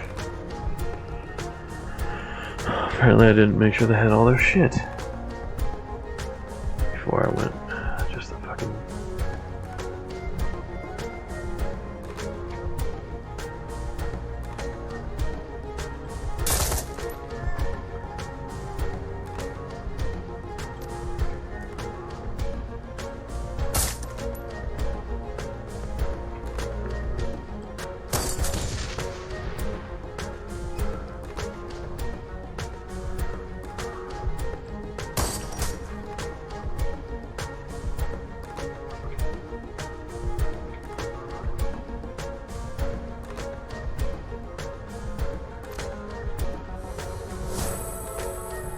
Heal you.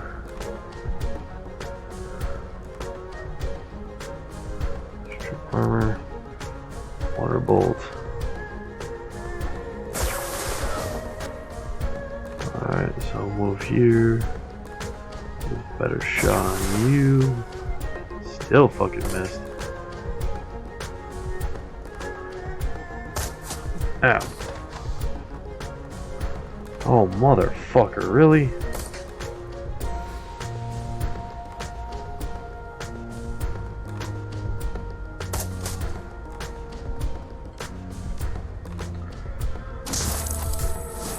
Well, there goes Isabel. Yeah, this turned into a shit show fucking quick. How the fuck did...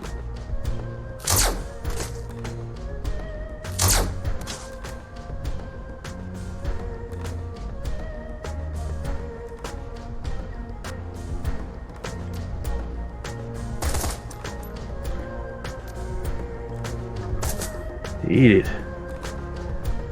God is gonna die. Blocked.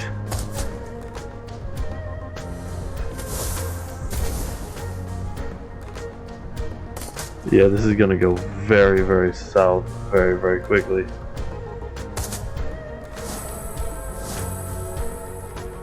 Reload.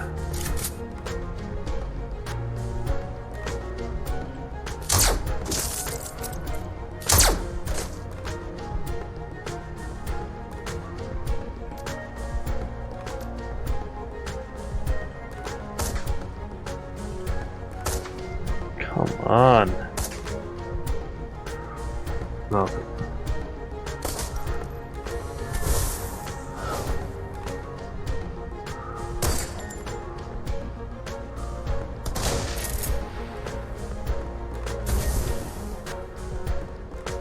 How are you blocking that?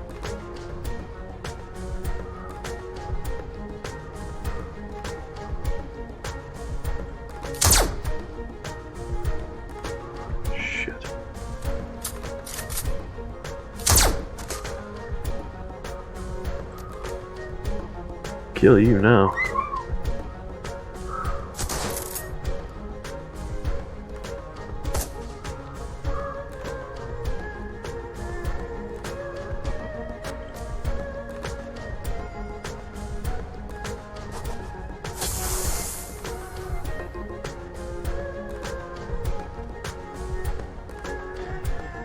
Pretty sure death is in my future.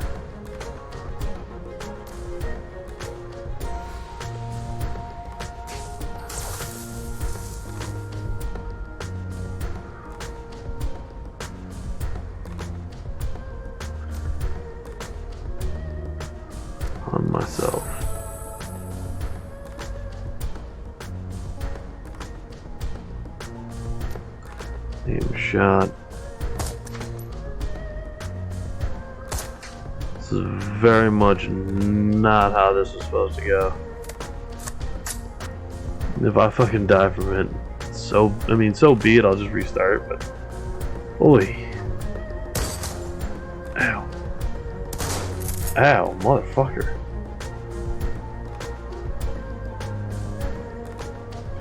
It's a better goddamn cover. Eat shit and die. Full auto. How did I miss all of those?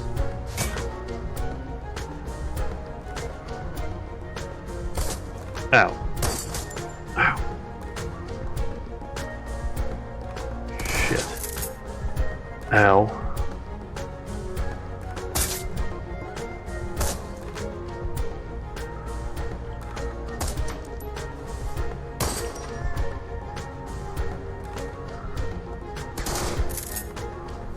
As this one is literally just kill everyone.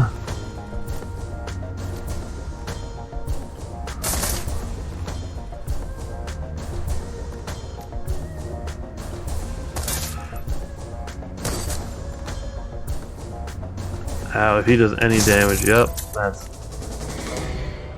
that. Mission failed. God damn it. Load last save. Parking garage is not a bad idea. I just need to be a bit better set up.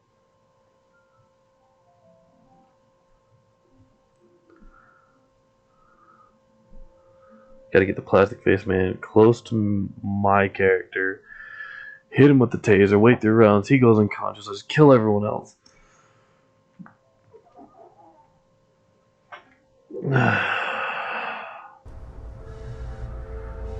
So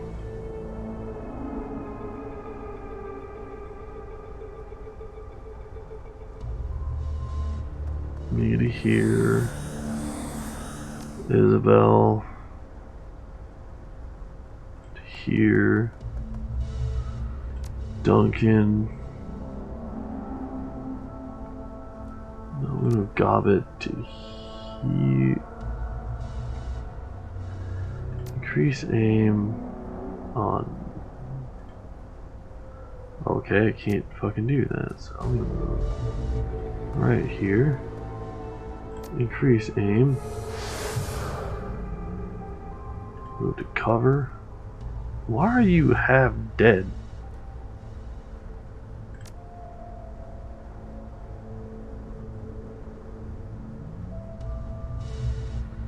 Move it here.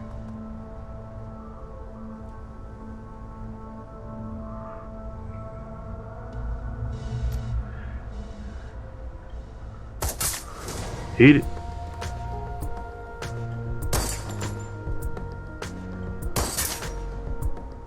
On fire.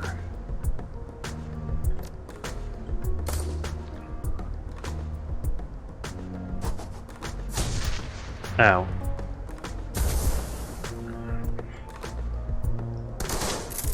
Ow, motherfucking piece of shit.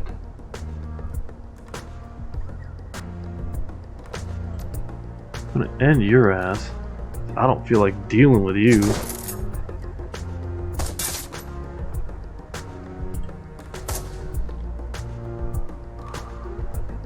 Gob it. Heal me. Add aim to Duncan. And you're just gonna hold out.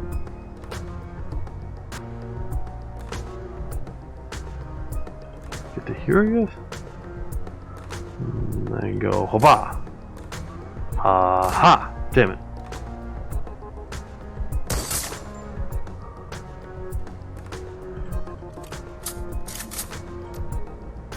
$71.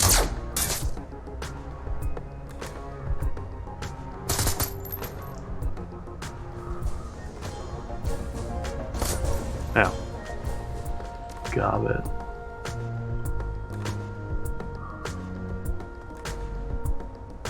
Yep. I go. That's. Alright, I'm gonna move. Fucking way up here.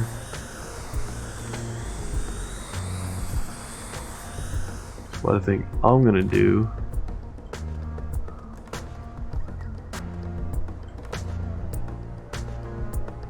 Duncan move here.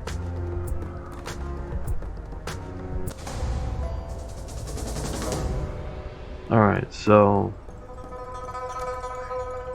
I did not prepare this remotely like I should have, because you don't have what I want you to have.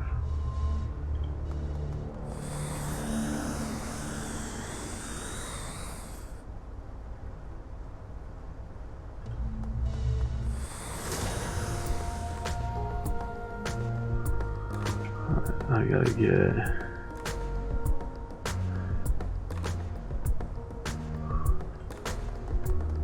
Isabel.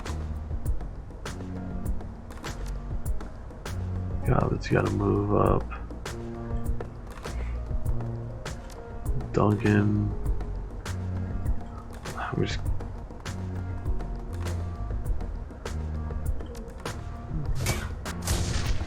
Ah. You sack of shit. So I literally just have to secure the plastic phase in there. Ow.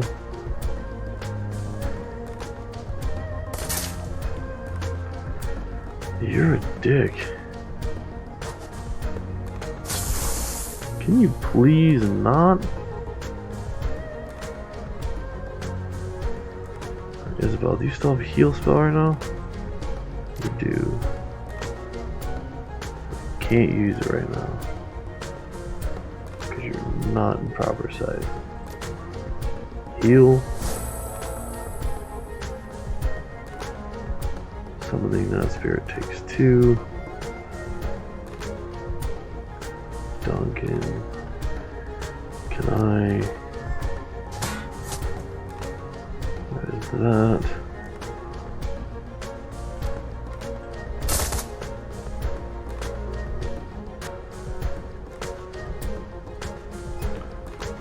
$49, $69. Ah, missed. Ow. God damn it. Oh.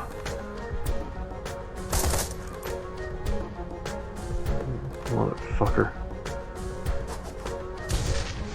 Too many grenades being thrown. Alright, so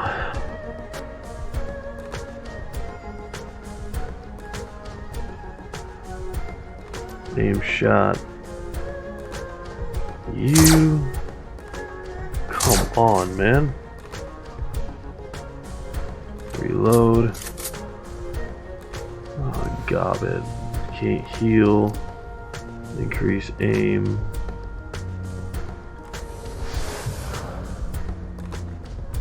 Duncan. Come on. Come on! Kill the bitch!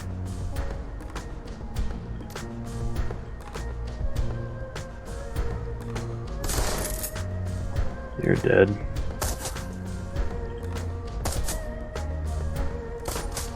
Ow. Why are you blocking the burn?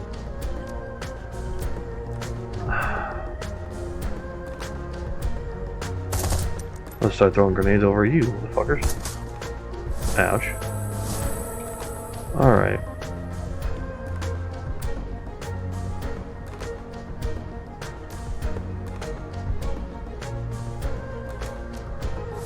There's that.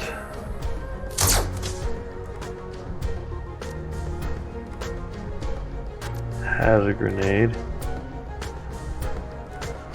Huh! Another one down.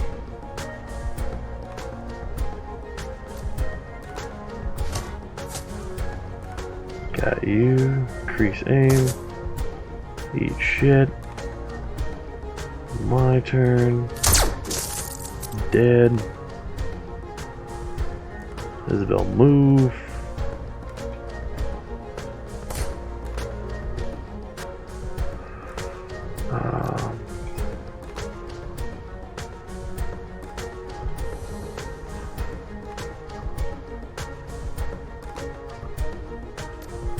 Aim on me. Do I still have one more? No, I don't. Ouch. Some more people.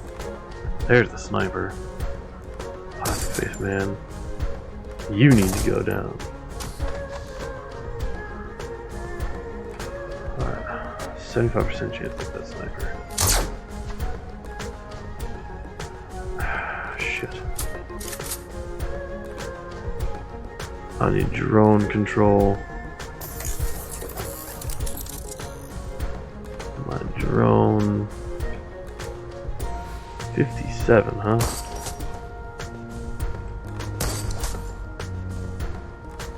Better than nothing. 29, aim shot.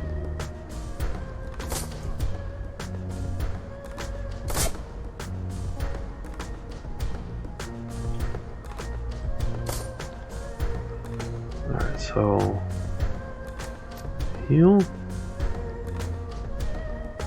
Duncan by 16. Duncan by 16. Haste. On Duncan. Do I have anything that would...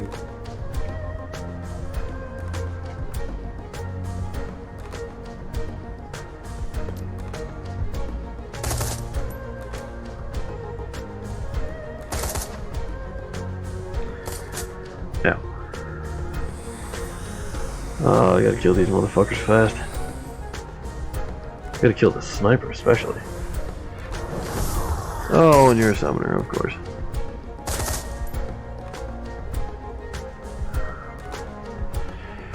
Of course you are.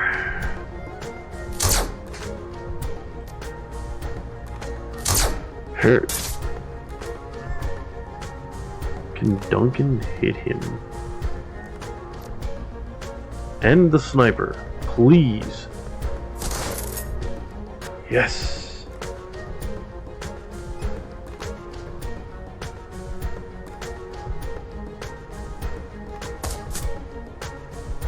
Hit him again. Damn.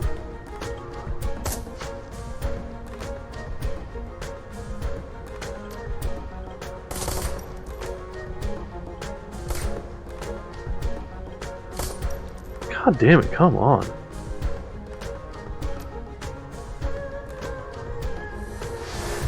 That aim to you. Summon the spirit.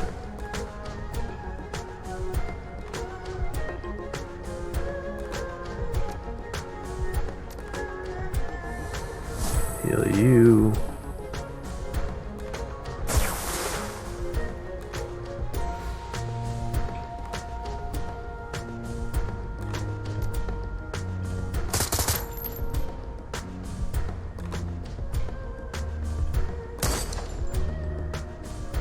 Come on. Yes! That one's down. Ow. Hi, you motherfucker.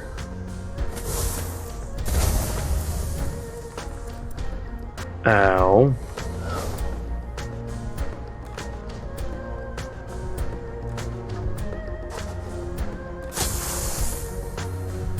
Really? You sack of shit.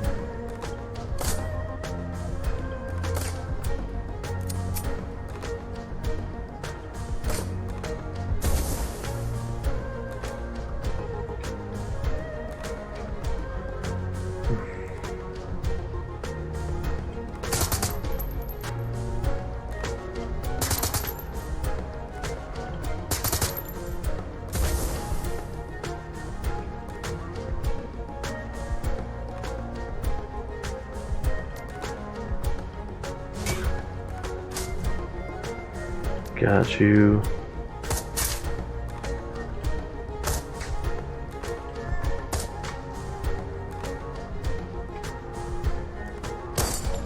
God damn it all.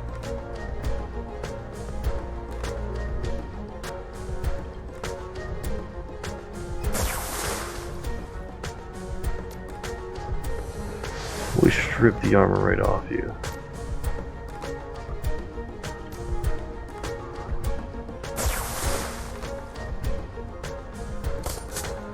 Ouch.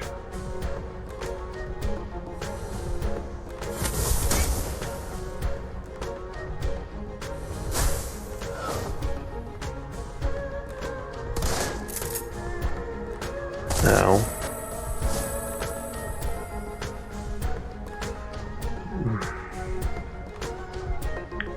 Gotta take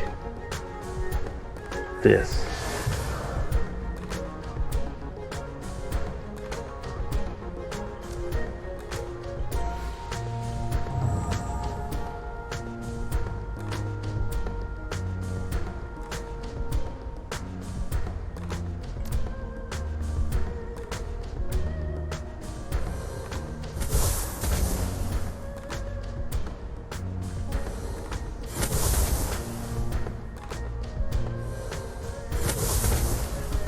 Alright. Not that and that. I'm gonna weaken you two by quite a chunk.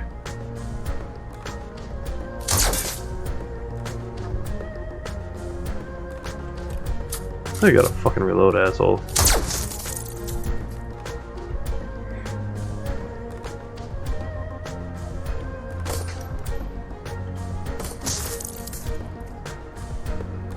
Dead.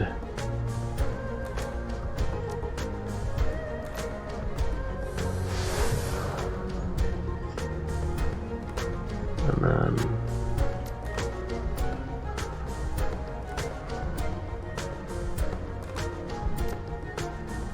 this. Wait, did I fire at him?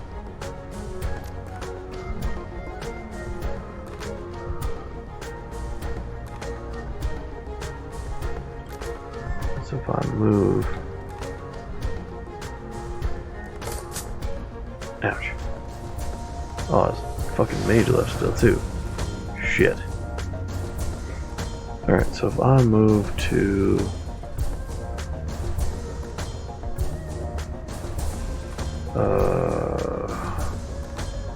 so first let's go with this. Actually you. Can you heal me? Let's do that. Items. That's gonna do me a lot of good.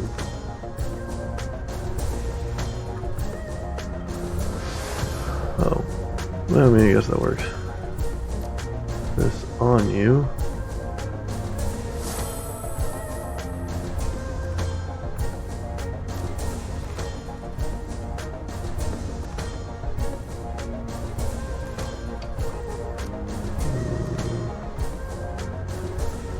Control mode. Sniper drone.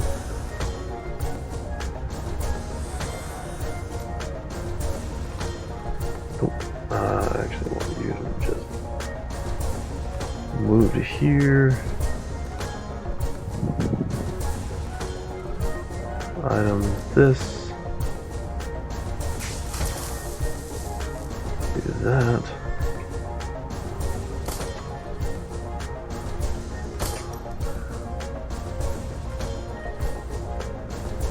Reload.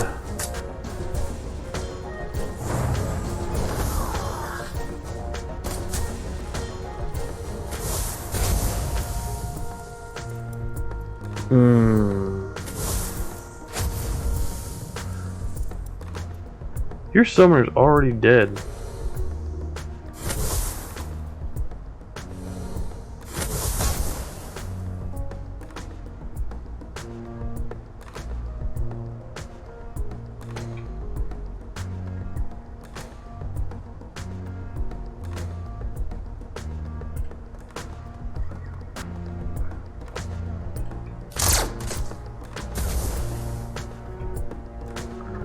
Sniper drone.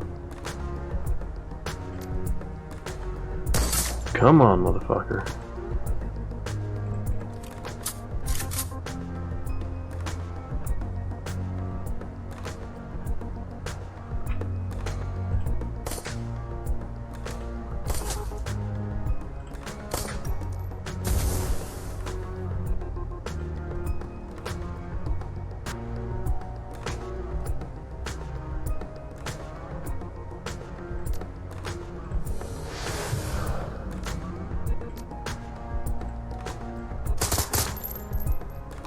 And you're dead. Oh, Duncan's gone.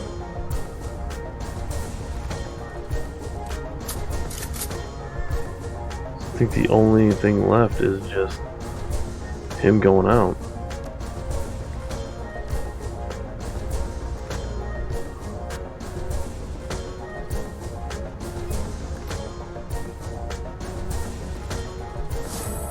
.35 move there.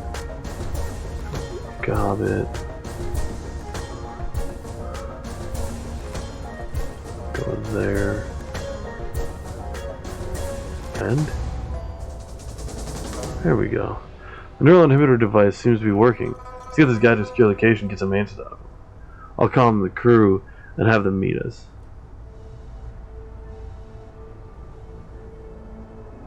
Alright, let's move. Oh, well, I mean, Duncan did unfortunately die, but, I mean, it is what it is. The crew is silent as you lead your captive to the rooftop rendezvous you designated before the run. Just as you planned, you find the others waiting there for you. Lee Tai-Lung's artificial features are molded into an expression of aloof intellect and mocking rigidity. The plastic that makes up his face is soft, flexing with the motion of his underlying musculature. Overlapping wafers of silver and bronze foil buried inside the material catch the light as he moves. It's the work of a master craftsman. Cyberware as a form of modern art, likely commissioned at modern art prices. An ostentatious display of status and wealth. The plastic-faced man examines the zip ties that bind his wrists with an expression of detached amusement. Isabel runs a long cable from her PDA to the jack in the back of his head and nods at you. Well, this is interesting, I must say. He chuckles, an odd, hollow sound. I don't recall ever having been in this situation before. Usually I simply awaken to find myself in a strange new environment, wondering what happened. Guess there's a first time for everything, huh? He surveys your crew with detached indifference. Looking at the lot of you, I think it's safe to assume that a violent extraction of information is the next order of business. Or you can you can bank on that, asshole. Wu focuses his attention on the plastic-faced man's kneecaps. So, you choose to take me in an empty parking lot garage surrounded by corporate security, he considers. Low chance of civilian casualties. Clearly the safety of innocence is a priority for you. XCrackrok, we have a problem. Isabel stares down at PDA. Dreamland's neural inhibitor software isn't interacting with this guy's coral implant the same way it worked with her own. It's only going to slow the memory wipe process. How long do I have? I don't know, we're talking about software I didn't write, interacting with two different pieces of hardware I've never seen before. We're lucky this works at all. She begins a flurry of two-handed thumb taps on her PDA. I'll try to key in some buffering routines or something to slow it as much as I can, but my confidence is low. Isabel shakes her head at the PDA, her face pinched in frustration. This guy's memory is going to get wiped one way or another. I start asking questions. Tense, very tense. The silky plastic of his face slides in a smooth smile. I guess I'll answer your questions rather slowly.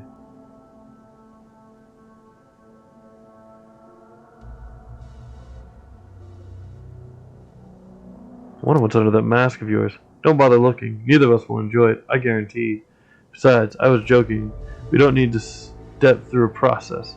My client knows I'm a professional and that I take extraordinary precautions to protect their secrets. Those precautions were compromised. It was due to an extreme circumstance. His chin lifts a bit and his tone becomes even more matter-of-fact. You ask your questions, XCrackrok. I'll answer them as efficiently as I can.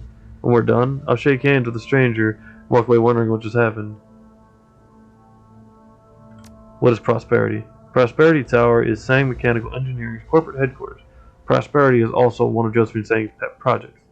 Which one do you want to know about first? Project. Well, that is going to be challenging. You see, the Prosperity Project is Joe Sang's best kept secret, and the best way to keep secrets is to not tell anyone, even someone whose memory can be wiped. All I know is that Prosperity is something built deep inside Kowloon Walled City, some kind of experiment that her son was working on.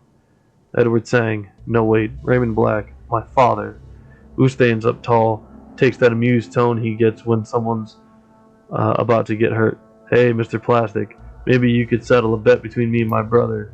Wu puts his face close to Lee's, his breath fogging the white plastic. Now, I think Raymond's still alive. My brother here isn't so sure. Wu's voice drops to a stage whisper. Which is it, buddy? Raymond Black, dead or alive? I got 20 money on this. Guys, the status bar just popped up. It isn't moving yet, but you never know when it might take a jump. The little Decker watches her screen for a moment. It's stuck at 0 right now, but the progress is starting, and there's nothing I can do to stop it. Here, give me that. Lee reaches out a perfectly manicured hand to Isabel. I'll show you something. Isabel pulls away on instinct and looks at you. This is a calculated gamble. You're running out of time and holding all the guns. I have information you want, and betting that if I share it with you, you won't kill me when it's over. Go on, let him have it. Plastic-faced man takes the PDA from Isabel and stares down at the screen. His eyes become unfocused, and he stands like a statue. A low-resolution video recording pops onto the screen. A small, weathered man, possibly his 70s, is strapped to a high-tech chair connected to an elaborate scientific instrument behind him. The recording is from a first-person perspective, presumably the plastic-faced man's. This is from when I first brought the asset, your father, to Prosperity Tower. His eyes remain unfocused, still as a statue, after I took him from the tea house on the docks. The video continues, and a confident voice can be heard from off-screen, a woman's. You can't make out what she says. The point of view turns to the right, and a graceful woman of indeterminate age steps into view. She is clearly advanced in years, but access to a nourishing diet and cutting-edge pharmaceuticals afford her the vitality of someone much younger. She speaks directly to the camera. Her tone is hard. I warned you to be gentle with him, Mr. Lee. She looks over at the old man with a genuine concern. He looks as if someone tased him. The voice of the plastic-faced man replies, I assure you, Miss Sang, I was gentle. He walked out of the tea house under his own power. The old man speaks, his voice weary and hoarse. May I have some water, mother? My throat feels like it's on fire. She responds tenderly, Yes, of course, Edward. I'll have someone bring you up some ice chips. The plastic-faced man speaks again, his voice lowered. Your son has apparently been through some sort of ordeal. He appeared demented at times, and he has been mumbling about stopping something. Prosperity, I think. Yes, well, that won't be happening. The woman addresses her son, speaking a bit too loudly, as if he's hard of hearing. We won't be stopping Prosperity, Edward. I want you to get that out of your mind. Do you understand? I understand perfectly well, Mother. There's no need to shout, but I won't give up. Prosperity must be stopped. All those poor people. The woman frowns and shakes her head. I know, Edward, I know. These poor people. I've done a lot of good to make up for it since you left. Shelters, hospitals, all sorts of good work. And now it's time to do something for you. Something I should have done a long time ago, perhaps. From the left side of the screen, a man enters in a white lab coat. The woman looks up and nods, and the lab-coated man places a chrome apparatus on the old man's head. Raymond speaks dreamily, as if a drug has started its work. What is this, Mama? What are you doing to me? I'm fixing you, Edward. She walks up close to the old man, strokes his head tenderly, leans forward to kiss it. All you can see is failure. You're incapable of seeing the good in what you've done. The man in the white lab coat presses a button on Raymond's chair, and a robotic arm swings into view. A cobalt blue light springs from its tip, and the arm quickly circumnavigates the old man's head, bathing it in an oscillating blue. A high-definition, three-dimensional image of Raymond's brain appears on the wall behind. I've been inspired by Mr. Lee here. The woman turns and looks at the camera. We're going to do some editing of your memories to relieve you of your burden. Raymond mumbles dreamily. desperately fighting to get the words out. No, Mama, wait, I figured out what to do. Then he is asleep. The woman moves closer to the camera. Your payment will be made according to our agreement. She turns away, her voice cold. Once the rest of them are dead. The video ends and the plastic-faced man exhales slowly. I'm taking a big risk showing you that. I don't give a rat's ass who turns to you. You see, I knew it. I told you, XCrackrok. Raymond's alive. Sang's holding him at Prosperity Tower. Maybe alive, but it looks like his mom's gonna erase part of his memory. Just like Johnny Plastic here, she's gonna try to fix it. What kind of mother would do that? Something catches her eye and she looks down suddenly. Shit, shit, shit! Isabel thumbs her PDA furiously, but it's no use. That's it. He's wiping. She pulls the cable from her PDA and drops it to the ground in aggravation. Oh, hello. The plastic-faced man looks down at his zip-tied hands and then slowly surveys his surroundings. Well, isn't this awkward? What do you want to do with this guy? He's got no memory, so it's probably safe to let him go. Johnny said he should take a dirt nap. Who raised his rifle? All the same. Oof.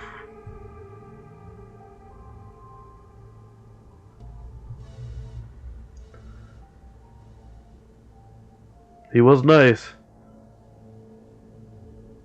End him. But he gave us everything we asked for and more. He's seen our faces. But I have nothing to connect them with. If it's all the same to you, I'd prefer to just walk away. Yeah, you're right. Cut the cuffs. I do appreciate it, whoever you are. The plastic-faced man gives you a little bow and leaves without another word. What are you going to tell Kinley? She said she'd kill him. I don't know yet.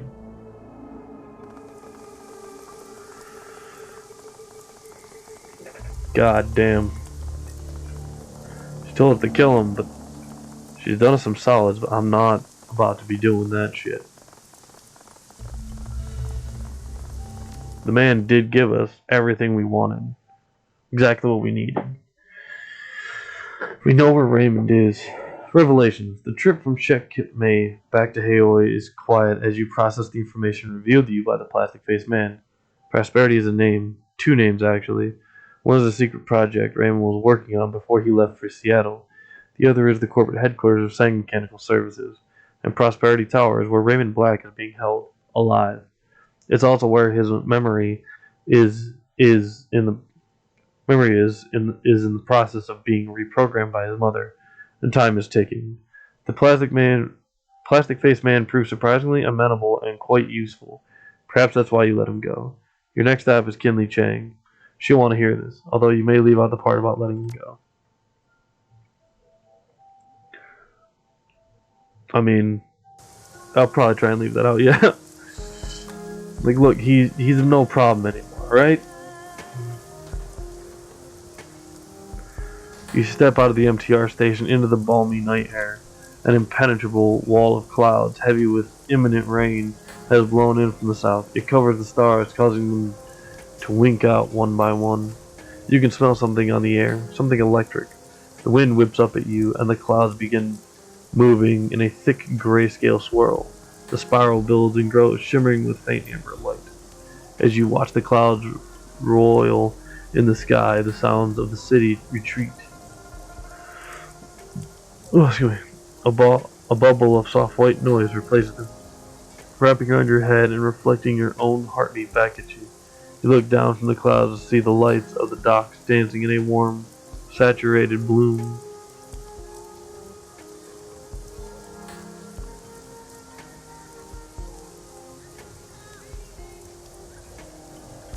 Trick shot. You raise your wrist to capture the view with your PDA's built-in camera.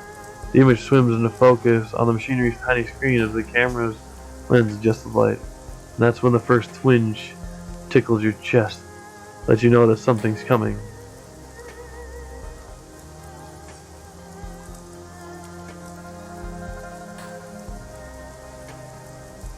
A moment later, you feel an incredible tightness in your chest. It feels like your heart is being crushed under the foot of a giant. Your vision goes gray and your sense of balance disappears. Gradually, blood rushes in to refill the organ, inflating like a balloon. You gasp for air. It doesn't come. Your breath shallows out, thins, makes you gasp like a suffocating fish. Your chest contracts again and again, and you struggle to take a breath. You stumble forward, and every cell in your body seems to vibrate. The energy thrums inside of you, pulsating, building to an unbearable crescendo, and then you're on the other side of it. You find yourself standing in a familiar courtyard, the walled city. You're back in the walled city, just like in your dream. You can taste the stench of the place, the mildew and plaster and wet dog stink of the slums.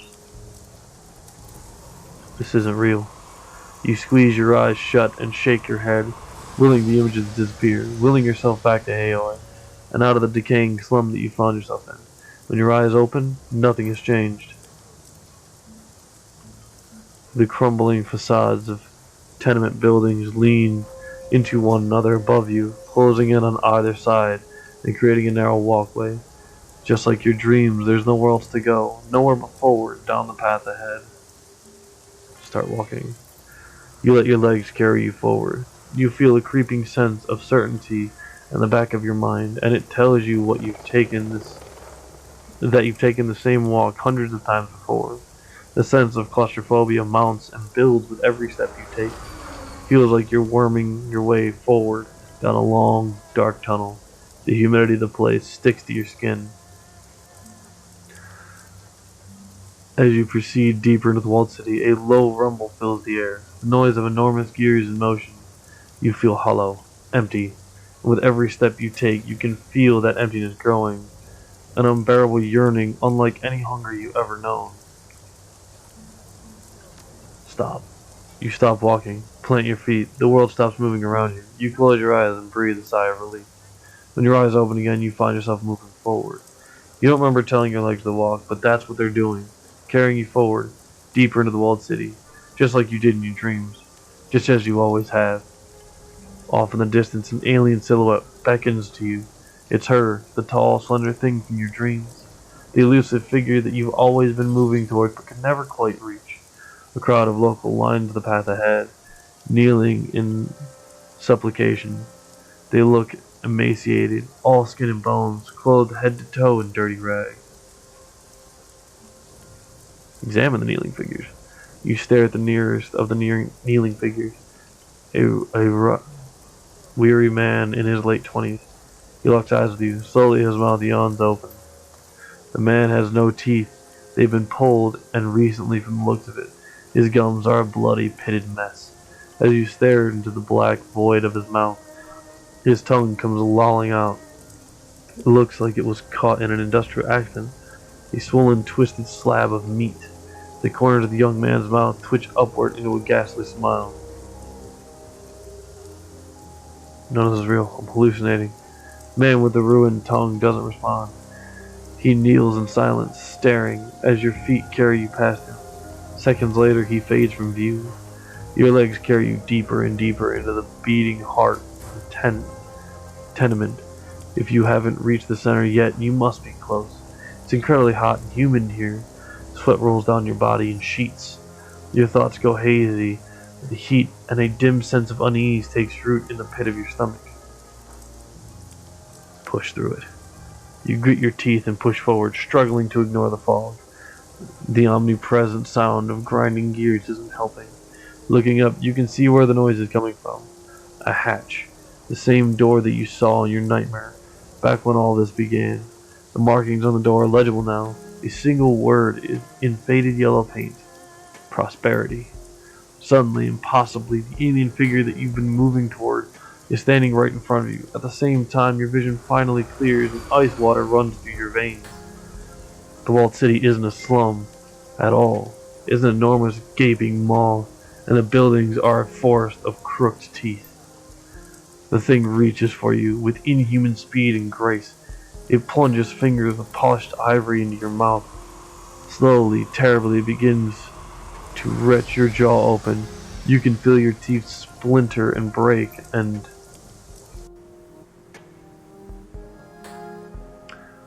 rough fingers on your shoulders snap you back to reality.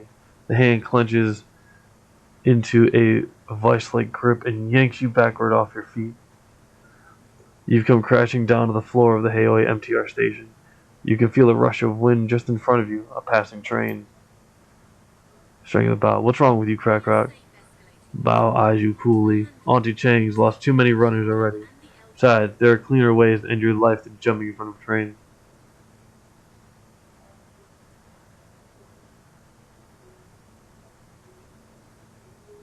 I was just in the walled city. There was this thing. He cuts you off with a grunt. You were hallucinating, and you almost just got yourself killed. Now get up and get back to that floating wreck that you sleep in. You don't get to die here unless Miss Chang says you do. Okay, shit. That's a bunch of people to talk to. That's weird. 16 points. Fuck yeah. Can I maybe get drone? No, I don't think I can get drone control 7. But I can sure as all hell try. 5, 5.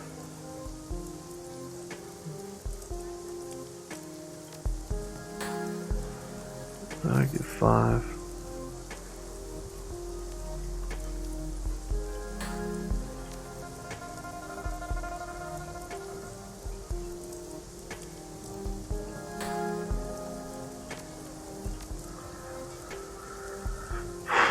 If I don't take you, what do you want me to do? Class A drone. Okay, so actually I kind of want to do that. Hold better drones. Summoning, conjuring, charisma, spell casting.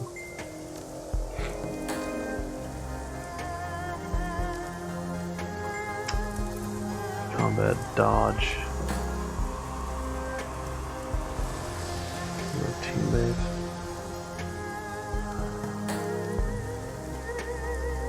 Available weapon permitting. I have a sniper, so it doesn't really permit. Body.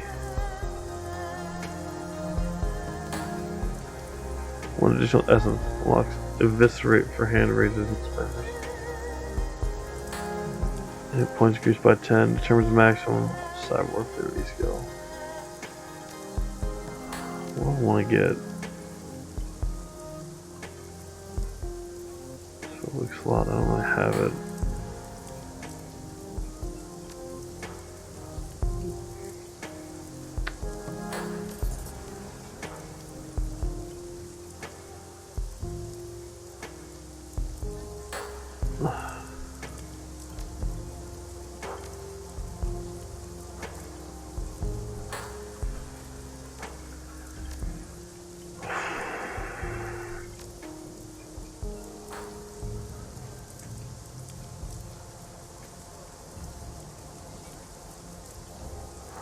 Confirm. So now I can actually hold better drones. And all of my peeps leveled up.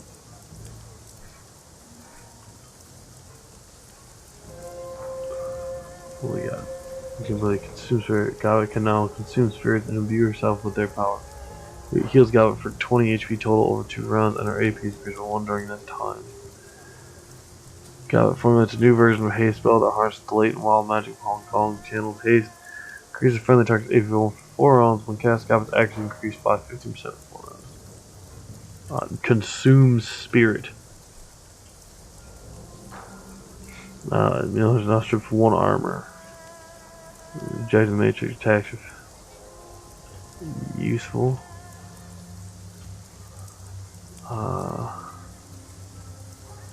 There's magnetic cyber arm installed, allowing him to throw back incoming grenades. Oh yeah! Gains the ability to let him regenerate 6 HP per round for 3 rounds.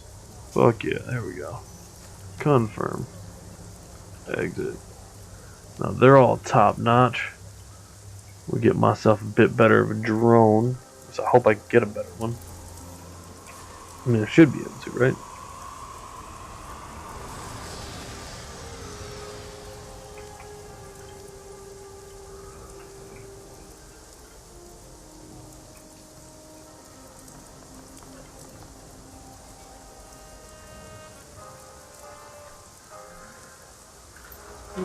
Drones. 7775. Here we go.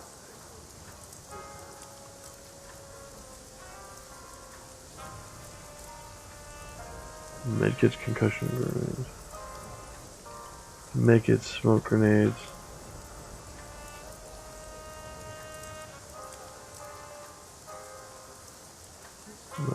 Smoke grenades, Tarzan.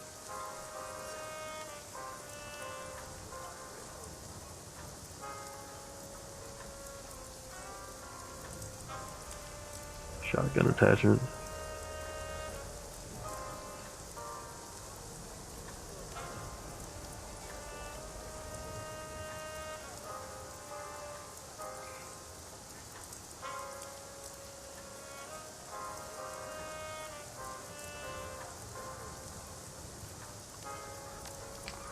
Try this one.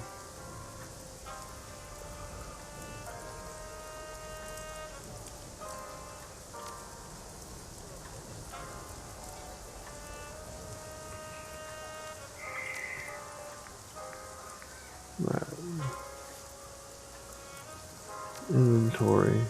This guy.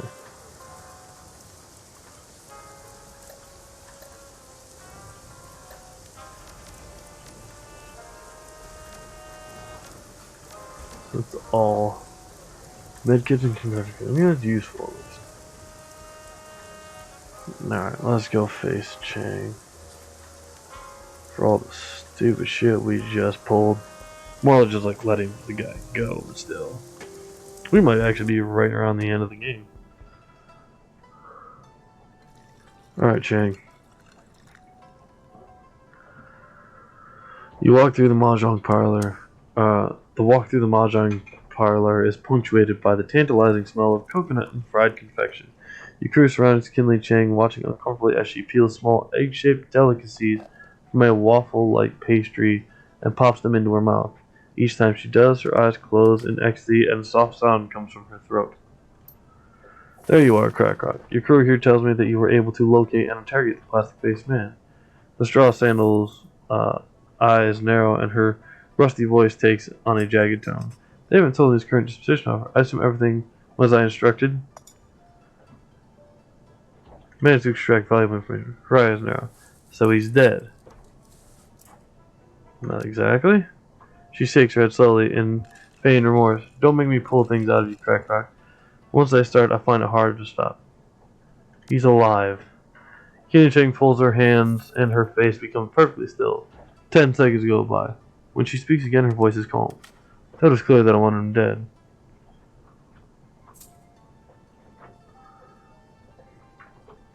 Remember was gone. He wasn't a player anymore. Your actions don't send a strong message, Josephine sang. When I tell you I want somebody dead, I prefer that they become dead. I do the strategy. You execute the strategy. She surveys your crew. Shadowrunners who wish to remain under my protection must remember their places. Her stiff eyebrows raise. That said, you succeed in removing one of her pieces from the board, so let's move on. She pops an egg pastry into her mouth. I trust you got something useful out of the plastic-faced man before you let him go. We got plenty. Wu sounds eager. He gave us a data dump on everything he knew about Prosperity Tower. First-hand info. Josephine's headquarters? She puts down the pastry, rubs her nose, considering. That could be useful, I suppose. What do you intend on doing with it? We're going to rescue Raymond. He's alive, Auntie. Just like I said he was. Josephine's holding him in there. She's doing something to his brain. Something to his brain? She takes another bite of her pastry. What's that old bitch up to now? Based on the memory that Mr. Plastic showed us, it looks like she's trying to rewrite her son's memories using something called ASSIST, Artificial Sensory Induction System technology. It allows her to record, process, and feed synthetic sensory input to the brain. Like a SimSense chip? Yes, Auntie. It's technology that led to SimSense.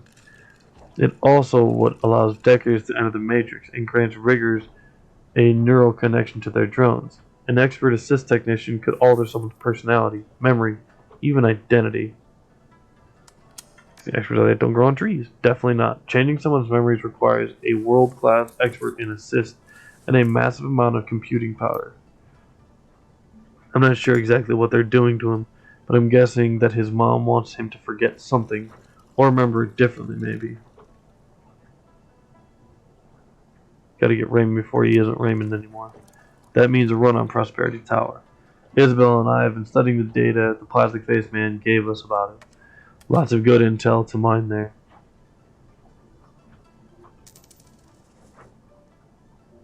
How to stop the assist from rewriting Raymond? All we know is that an assist device is located in Lab 12. It's the only one in the building. Now I doubt the grandma will just hand over the passcodes to her system if we ask nicely. So we'll need a Decker to access the assist device and eject him from the system safely before she scrambles his brain. What does Decker need to do to eject him safely? Like I said, we don't know. We are going to have to improvise. Figure that out when we get there. Security setup. The key to this operation are the 3 security stations located on different floors. The matrix systems and those security stations are the command and control hubs for the entire building security. As such, they're the best place to find out where Raymond Bike is being held. That's all we've got on his location? All we know is that he's being held somewhere called Lab 12. But where that is or how we get in there is something we need to figure out on site. If things go hostile, the best thing to do is get an alarm panel or make a security node and shut things down. If we're noticed, we'll have a brief window to cut the link to the alarm system. If we do that, it will isolate the whole floor from the security system. The rest of the building won't know what's happening there. If the alarm goes off and we cut the link to the alarm system, we can spoof the system, tell it we've moved on to another location. That might work once or twice, but if we spoof too many alarms, they'll figure it out.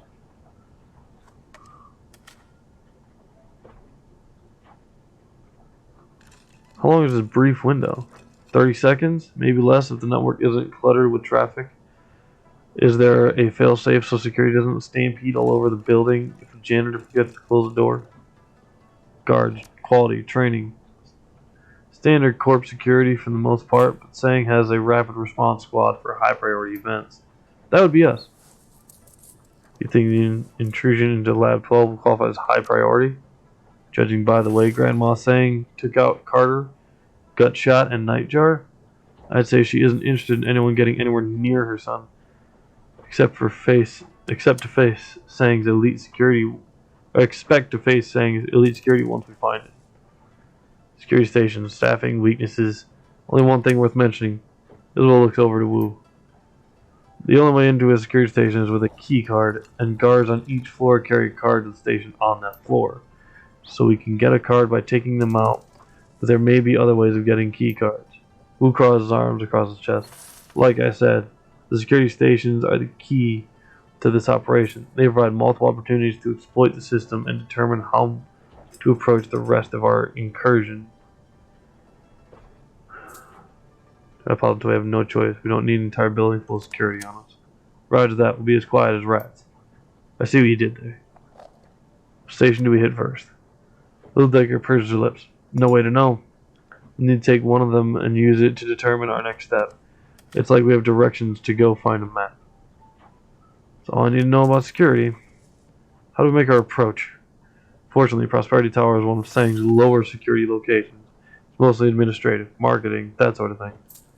That's good. Kinley turns to her enforcer.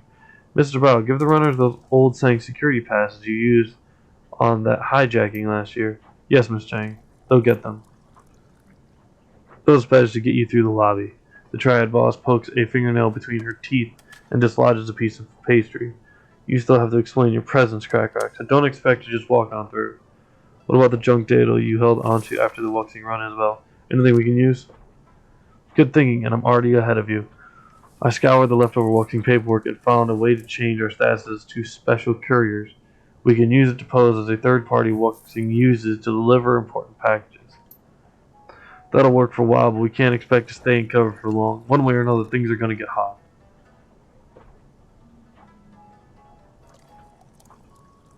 Loading down sounds just the edge we need. Let's do it. Okay, I'll get us booked into the Sang system and print off some matching papers. We'll need a van to make it look legit. Bow? Consider it done. That's all I need to know. Kinley cuts in, licking her fingers with loud smacking noises. One more thing, XCrackrok. While you're in her headquarters, look for anything we can use to incriminate or embarrass Josephine Sang. I want dirt, something I can feed to an acquaintance on the executive council, someone who stands to gain from it.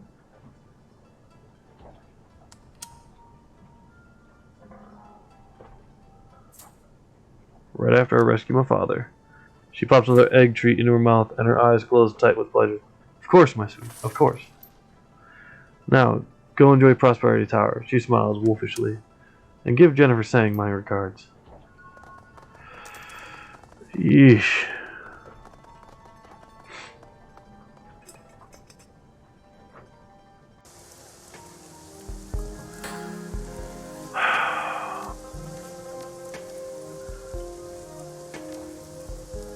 Six karma.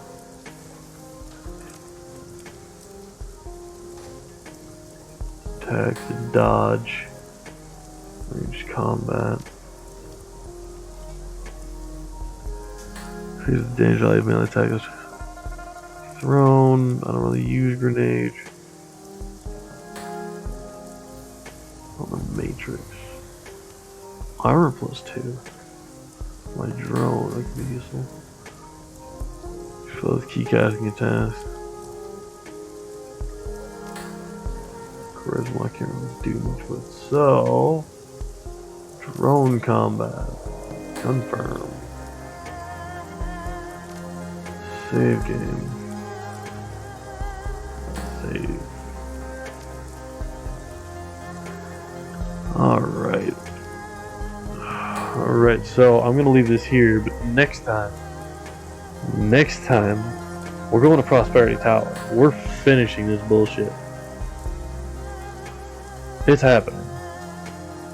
So thank you all for watching. Thank you anyone that watches in the future, either on the Twitch VODs or on YouTube. If you enjoy what I do, please consider following me on Twitch or subscribing to me on YouTube. Also, again, remember we have a Discord for some off-stream bullshittery.